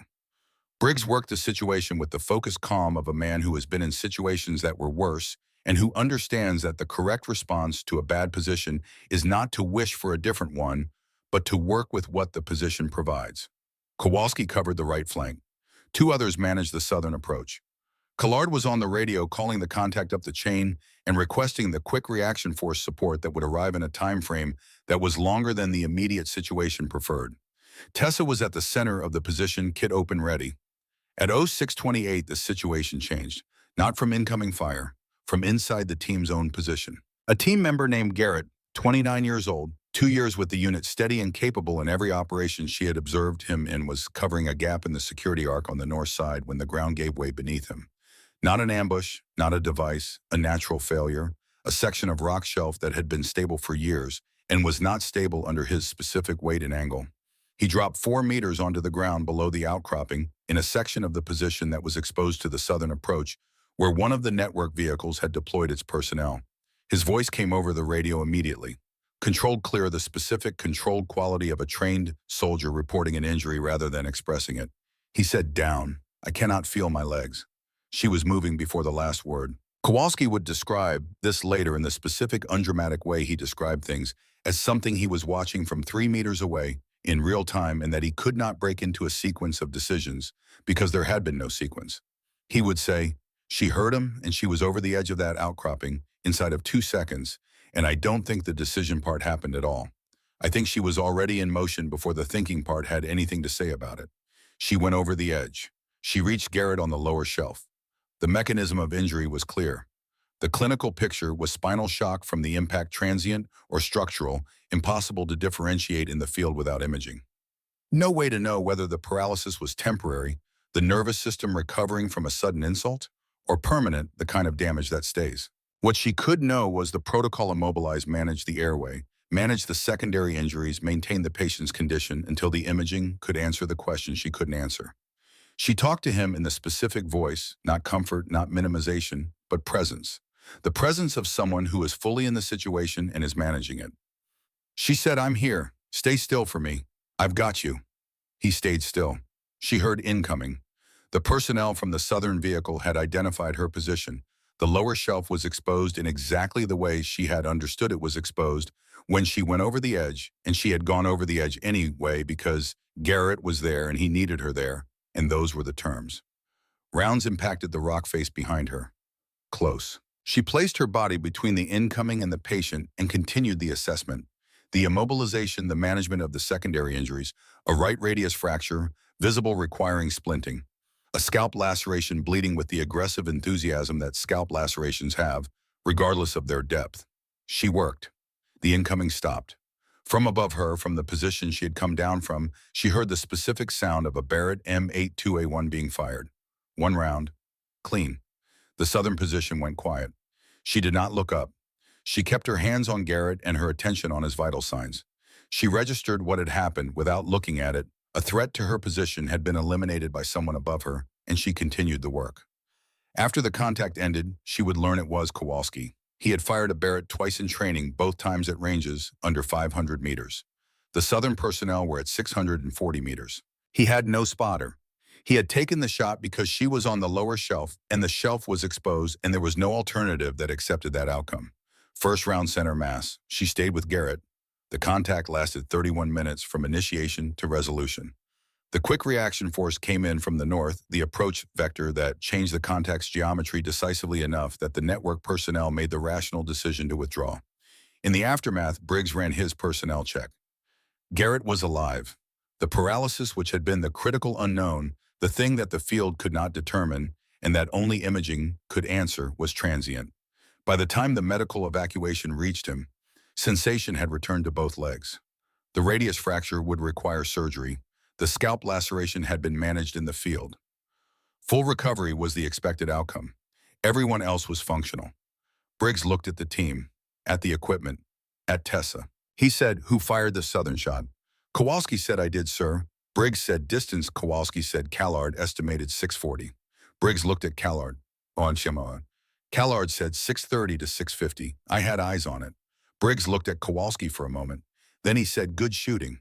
He looked at Tessa. She was finishing the post-contact medical assessment of the team, moving through the checklist with the methodical thoroughness that had become in the weeks since she had arrived, simply the way she moved through things.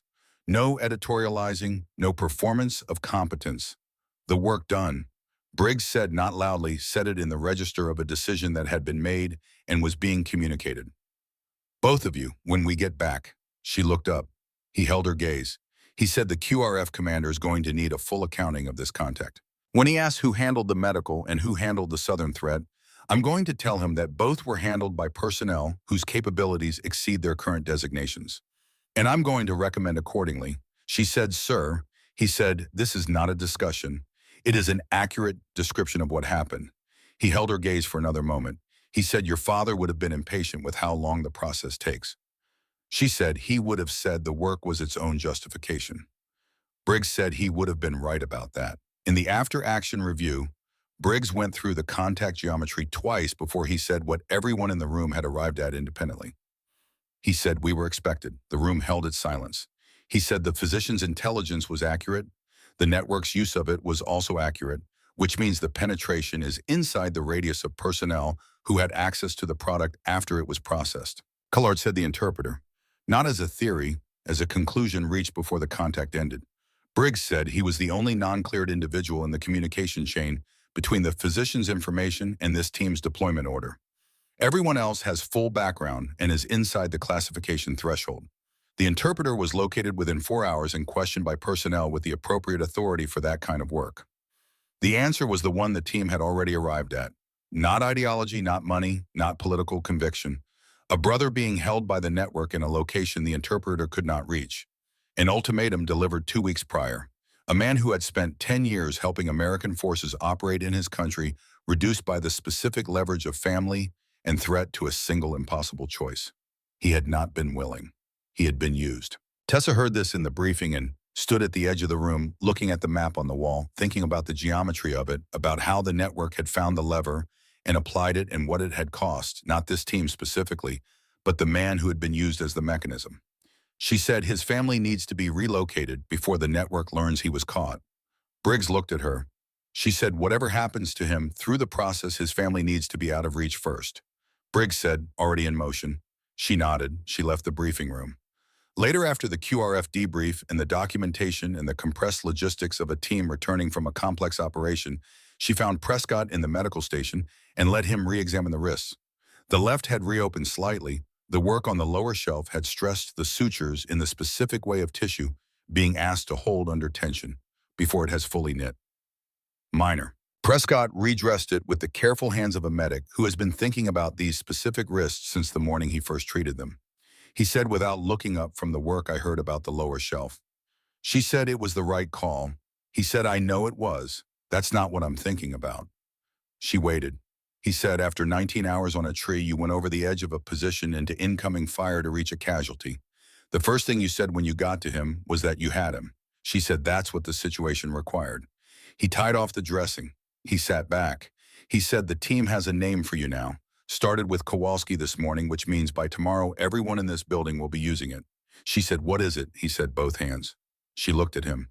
He said, heal when you can, fight when you must. They've watched you do both in the same contact, in the same 4-minute window. They're naming what they saw. She was quiet for a moment. She said, it's just what the work requires. He said, yes, it is. He said it in the way of someone who means something more than the agreement. Master Chief Leonard Cross arrived 2 days later. He came in on a supply flight from Bagram, traveling in the capacity that certain retired men of his caliber travel, in no official designation that required paperwork.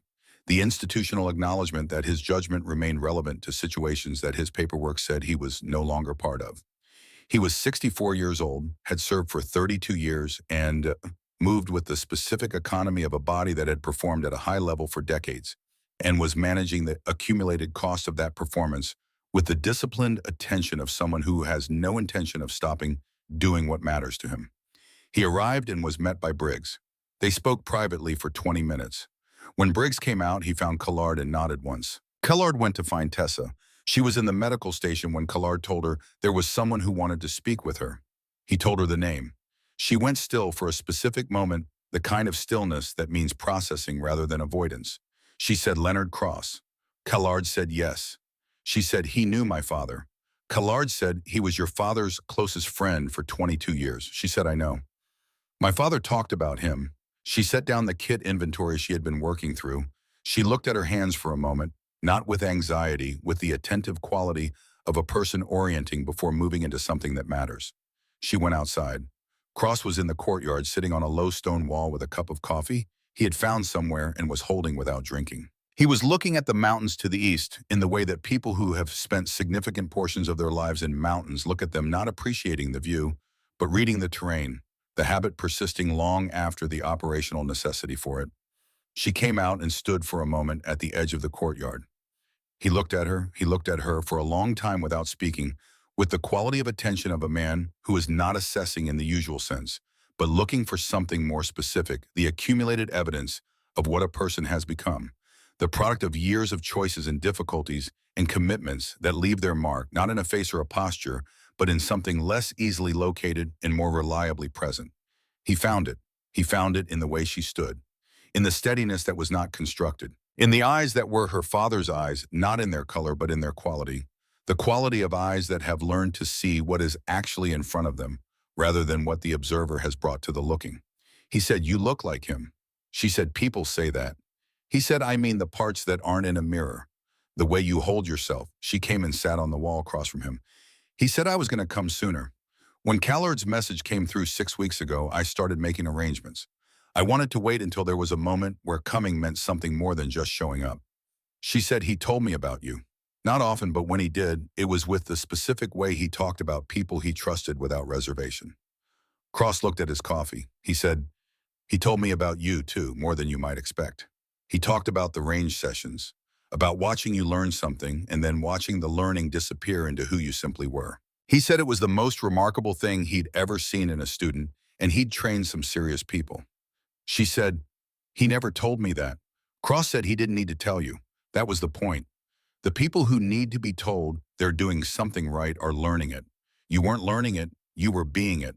The mountains were entering the evening transition, the peaks losing their light while the valleys below held on to it for the disproportionately long time. They always do, as though height is the variable that determines how long the light stays rather than its absence. She said, "He wrote in the letter that he wasn't worried about me." Cross said he wasn't. "He told me the same thing. He worried about a lot of people. He didn't worry about you." She said, "I read the letter this week." For the first time, he said, "I know. Callard told me." She said he was right. "I already knew." Cross said, "Yes. That's what he said you would say." They sat together in the quiet of the courtyard for a time that was long enough to hold what needed to be held. Not speaking much. The kind of silence that exists between people who share a grief and a pride in equal measure, and who have found in this particular place, in this particular evening, that the two things can occupy the same space without canceling each other. Eventually, he said, "Briggs's recommendation has been submitted and is moving through the process at the pace these things move. What comes out the other end will be what it is." She said, "I know." He said, "I want you to know, from someone who knew your father better than almost anyone living, knew him, that what you have done here is not a reflection of his record. It is an expression of your own." She looked at him. He said, "He gave you a foundation. Everything built on it is yours. The 19 hours on that tree, the lower shelf. The work you have done here for 7 years in the role you chose to honor your mother's request, all of it is yours." He set his coffee down. He said he would be proud. He was proud, actually. He told me so 2 weeks before the last deployment. He said he didn't know exactly what you were going to do with what he had given you, but that whatever it was going to be right. She looked at the mountains for a long moment. She said, "Thank you for being here." He said, "It's where I was supposed to be." They sat until the last light left the mountains and the courtyard was lit only by the ambient glow of the base. Then she stood and he stood, and they looked at each other in the way of people who have said what needed to be said and understand that the saying of it was not the end of the conversation, but the beginning of something that would continue in the particular way that important things continue quietly, persistently, in the way of the work rather than the way of ceremony. She went inside. He stayed in the courtyard a while longer, looking at the dark shapes of the mountains, holding something that had been with him for 13 years, and that was not lighter now, but was different in quality, resolved in the way that a debt you have carried for a long time is resolved not by being paid, but by being honored in the only way that matters, which is forward. 6 months later, Fort Bragg, North Carolina. February with the cold that the Carolina Piedmont carries in winter. Not the brutal cold of high altitude, not the cold that strips the body and requires management to survive, but the settled, persistent cold of a season that has decided to be itself without apology. The trees bare. The sky, the specific gray of a day that will warm before it ends. The classroom was in a repurposed wing of a training facility on the south side of the installation with windows along the eastern wall that brought in the morning light at a low angle and illuminated the room more warmly than the overhead fluorescence would have. Tessa stood at the front of it. 16 students looked back at her. A mixed cohort: Navy corpsmen, Army medics, 1 Air Force pararescueman, 2 Marine reconnaissance medics. Ages from 21 to 34. Experience ranging from none to 2 deployments. The common thread was selection. Each of them had been identified through their respective chains as candidates for something the existing training pipeline didn't contain. In the 6 months since Kunar, she had been doing 2 things simultaneously. The first was recovering. The ribs had knit, the wrist lacerations had closed to thin, pale lines that were already fading in the way of well-managed wounds that heal properly. The shoulder had been the longest project, 10 weeks of structured rehabilitation that she had approached with the same methodical commitment she brought to everything and had returned to full function.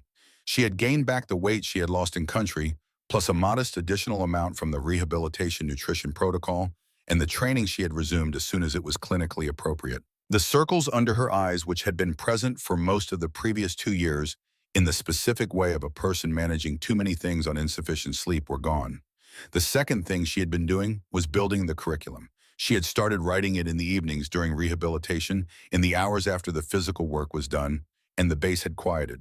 She had started as she started everything with what was essential and the core of what was missing, the gap that the existing pipeline left unfilled, the specific and documented ways in which that gap had produced preventable outcomes in multiple operational theaters. Then she had built outward from the essential, adding complexity where the complexity was real and genuine, and stripping it where it was the complexity of bureaucratic process rather than operational necessity. Briggs had reviewed every draft. Callaway had contributed the tactical integration sections. A senior medical officer at the Naval Medical Center had reviewed the clinical framework and had submitted as part of his formal assessment that this curriculum represented the most coherent integration of combat medicine and tactical decision-making he had encountered in his 20-year career, and that it addressed documented gaps with a specificity that suggested firsthand operational experience rather than theoretical synthesis. She had received this assessment and continued writing. The curriculum had been approved. The trial period was 2 years, 4 installations. The VA had already submitted a request to review the material for integration into their advanced training programs. 3 states were in the preliminary assessment phase. Stanton was in the 3rd row. He had returned from the surgical element at Bagram with a reconstructed shoulder and a recovery prognosis that the surgeons described as favorable, which was their way of saying that the repair had gone as well as it could go, given what had been repaired. He had enrolled in the pilot course through the appropriate channels with an application that included, in addition to the required documentation, a brief personal statement that he had written 3 times before he was satisfied with it. The statement was not required. He had included it because some things should be on the record. It said, among other things, that the person who had built this course had kept him alive when the situation had given the alternative every advantage, and that he intended to carry what she taught him forward in every situation for as long as he was capable of carrying it. He was in the third row and he was watching her, and he was thinking about a morning in a narrow valley where she had been 4 seconds from a Barrett to kneeling over him and had said 2 words in a voice that contained nothing, that did not belong in a voice when it was doing what her voice was doing. Stay with me. He was. The day before the course began, Kowalski had stopped her in the corridor outside her office. He said, "The VAA contact. I heard it came through. 3 states plus the pilot." She said, "The institutional process moved faster than I expected." He said, "Briggs pushed, and Cross made some calls." She said, "I know." He stood there for a moment with his arms not crossed. He said, "There's a phrase that's been moving through the community. Started at the forward base after the QRF came in. One of the QRF guys heard about the lower shelf and the way the contact was managed and used a phrase in the debrief that spread from there." She waited. He said, "Drag them out alive." It's shorthand for the integrated approach. The idea that the medic's obligation doesn't end with the immediate clinical intervention, but extends through everything that follows, including the contact that's still happening around the patient. He said someone wrote it on a whiteboard in the briefing room at the forward base in Kunar. It's still there. She was quiet. He said, "Your father would have said it was just the right way to do the job." She said he would have, and he would have been right. Kowalski said, "Yeah." He walked away. She watched him go, and she thought about the phrase, and she thought about the whiteboard in the briefing room, in a valley in Kunar where everything had happened, and she thought about the word 11, what it contained, not just the biological fact of continued existence, but the fuller meaning, the one her father had built toward in everything he had given her. Alive in the complete sense. Present. Capable. Continuing. She went back to work. On the evening before the course's second week, she called her mother. She sat on the steps outside her quarters with the phone in her hand for a few minutes before she made the call. Not hesitating, orienting, she wanted to be entirely present for it. Her mother answered on the second ring. She said, "Tessa." Tessa said, "Hi, Mom." Her mother said, "How are you?" She said, "I'm good." Her mother said, "Actually good." She said, "Actually good, yes." Her mother was quiet for a moment, the specific quality of quiet that means processing rather than absence. Then she said something changed. Tessa said, "I opened the letter." The pause on the other end had a specific length long enough to hold the weight of what that meant, but not so long that it became an expression of being overwhelmed by it. Her mother said, "When she said in country, it came back to me after something. I opened it the same day." Her mother said, and she said he was right. "I already knew." Her mother said after a moment that was full without being long. "He said you would." She said, "You both knew." Her mother said, "He told me the morning after you came back from the range, when you were 14, you had been there since 6, and you came home sunburned and completely satisfied in the way that means the work went exactly right. He said, she already knows who she is. We just have to not get in the way." She said, "He never told me that." Her mother said he didn't need to. That was the point. They talked for 40 minutes, not about operations or the course or the institutional processes that were moving at their own pace with their own timelines. They talked about the house and her mother's garden, and the winter, the ordinary continuation of a life that persisted and was good. Before they said goodbye, her mother said, "He would be proud of every decision you made." She said, "I know that now." Her mother said, "You've known it for years. You just needed the letter to confirm what you already understood." She said, "He wrote that." Her mother said, "He told me first." They said goodnight. She sat on the steps for a while after, in the February cold that was cold but manageable, the kind of cold that requires awareness but not management. The base was settling into its evening rhythms. Generators, perimeter lights, the distant sound of a vehicle with somewhere specific to be. The ordinary persistence of a place that does not stop. She thought about her father. She thought about him with the specific quality that the grief had become over the years, not the raw, acute weight of loss which had its time and its place, and had been fully present when it needed to be, but the transformed thing that loss becomes when you live with it long enough and work with it honestly enough. Not healed, because healed implies a return to a state that preceded the loss, and she was not that person and would not be. She was the person who had grown in the space the loss had opened, and growing in a space is not the same as filling it. The space remained. What changed was her relationship to it. She thought about what he had said in the letter.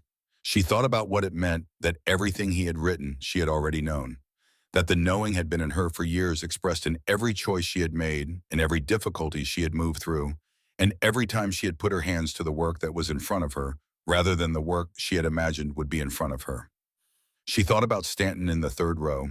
She thought about Garrett, who was in physical therapy in Virginia, and was walking without assistance, whose spinal injury had been transient in the way that spinal injuries sometimes are when the person they belong to has had adequate care quickly enough. She thought about the farmer in the irrigation field whose femoral artery had been packed and whose life had continued because of 90 seconds of work on a cold morning in October. She thought about the physician in the village whose intelligence had produced 3 operational results that the chain had assessed as significant, whose son had not been brought back by any of it, but whose information had prevented other sons from being lost. She thought about what the phrase "drag them out alive" contained when you opened it all the way up. She stood and went back to the work. On a morning 3 weeks into the course, a message came through Briggs. He forwarded it without comment, which was itself a form of commentary. The message was from the operational planning element that held jurisdiction over the type of mission the team had conducted in Kunar. It contained a briefing schedule, a reporting location, a clearance requirement, and at the bottom of the standard template language, a single line in the specific notation used for personnel with specialized designations. Personnel bearing classification. Ghost 2 are requested to attend the initial briefing. She read it twice. She looked at the reporting date, 4 weeks out. She pulled up the course schedule. The second cohort was scheduled to begin in 7 weeks. The third cohort request from the VA and 2 additional military programs was in the final stage of approval. Stanton was already in preliminary conversations about a teaching role in the second cohort pending his rehabilitation timeline. The work was moving, it had momentum. It was early enough in its life that the momentum was still fragile in the way that new things are fragile and real enough to become permanent, but not yet the kind of established fact that sustains itself without the continued attention that built it. 4 weeks out, she sat with this for a long time. Not in conflict, she understood both sides of the equation well enough that the conflict was more specific than a simple tension between 2 directions. It was the specific question of sequence. What does the work require next? She thought about her father. She thought about a man who had spent 21 years in asking that question and answering it in the specific way of someone who understood that the answer lived in the situation, rather than in any principle applied to the situation from outside it. He had been wrong sometimes. He had made decisions he regretted. He had not been defined by either of those things because neither of them was what the work was about. The work was about the person in front of you and the moment you were in and the full application of what you had, both hands, always both hands to what the moment actually required. She closed the laptop. She went to the classroom. Stanton was in the 3rd row. The other 15 students were in their seats. The February light came through the eastern windows at its low angle and illuminated the room in the warm, honest quality of morning light that shows things as they are. She stood at the front. She said, "We spent the first 2 weeks on the primary assessment sequence and the tactical integration framework. Starting today, we're moving into scenario work, real-time decision-making under conditions that are designed to be more complicated than the conditions you are prepared for." She paused. She said, "The purpose of making the training harder than the situation is not to test you. It is to build something in you that will be there when the situation is what it is and not what you were told to expect. That something is not a technique. It is not a protocol. It is the ability to be entirely in the actual moment rather than the moment you prepared for." She looked at the room. She said, "Your preparation is real. Your skills are real. Everything we have built in these 2 weeks is real and matters. And none of it is sufficient without this, the presence of mind, to use what you have in the situation that is actually in front of you." She said, "Your hands can hold a needle and they can hold a rifle. They are the same hands. They are steady or they are not. And the steadiness is not about the task. It is about what you have built underneath the task in every hour of preparation and every decision made honestly and every moment in which you chose to remain in the real situation rather than retreat from it into the one you wished you were in." Stanton in the 3rd row was watching her with an expression that the rest of the class might have read as simple attentiveness. It was more specific than that. It was the expression of a man for whom everything she was saying had already been demonstrated in a valley in Kunar province in the space of 4 seconds when she had gone from a Barrett to kneeling over him and had said 2 words in a voice that contained nothing that did not belong in it. "Stay with me." He was still staying. She said both things at the same time in the right order. "That is what we're here to learn," she began. Outside the windows, the February morning was doing what February mornings do in the Carolina Piedmont. The cold persistent but not permanent, the light increasing incrementally as the sun climbed the sky, the long, slow movement of the season towards something different. The bare trees along the perimeter of the installation held their shape against the sky with the patient certainty of things that do not need to perform their endurance. Because the endurance is simply present the way all the deepest things are present quietly, consistently, without announcement. The work was in the room. The work was in the hands.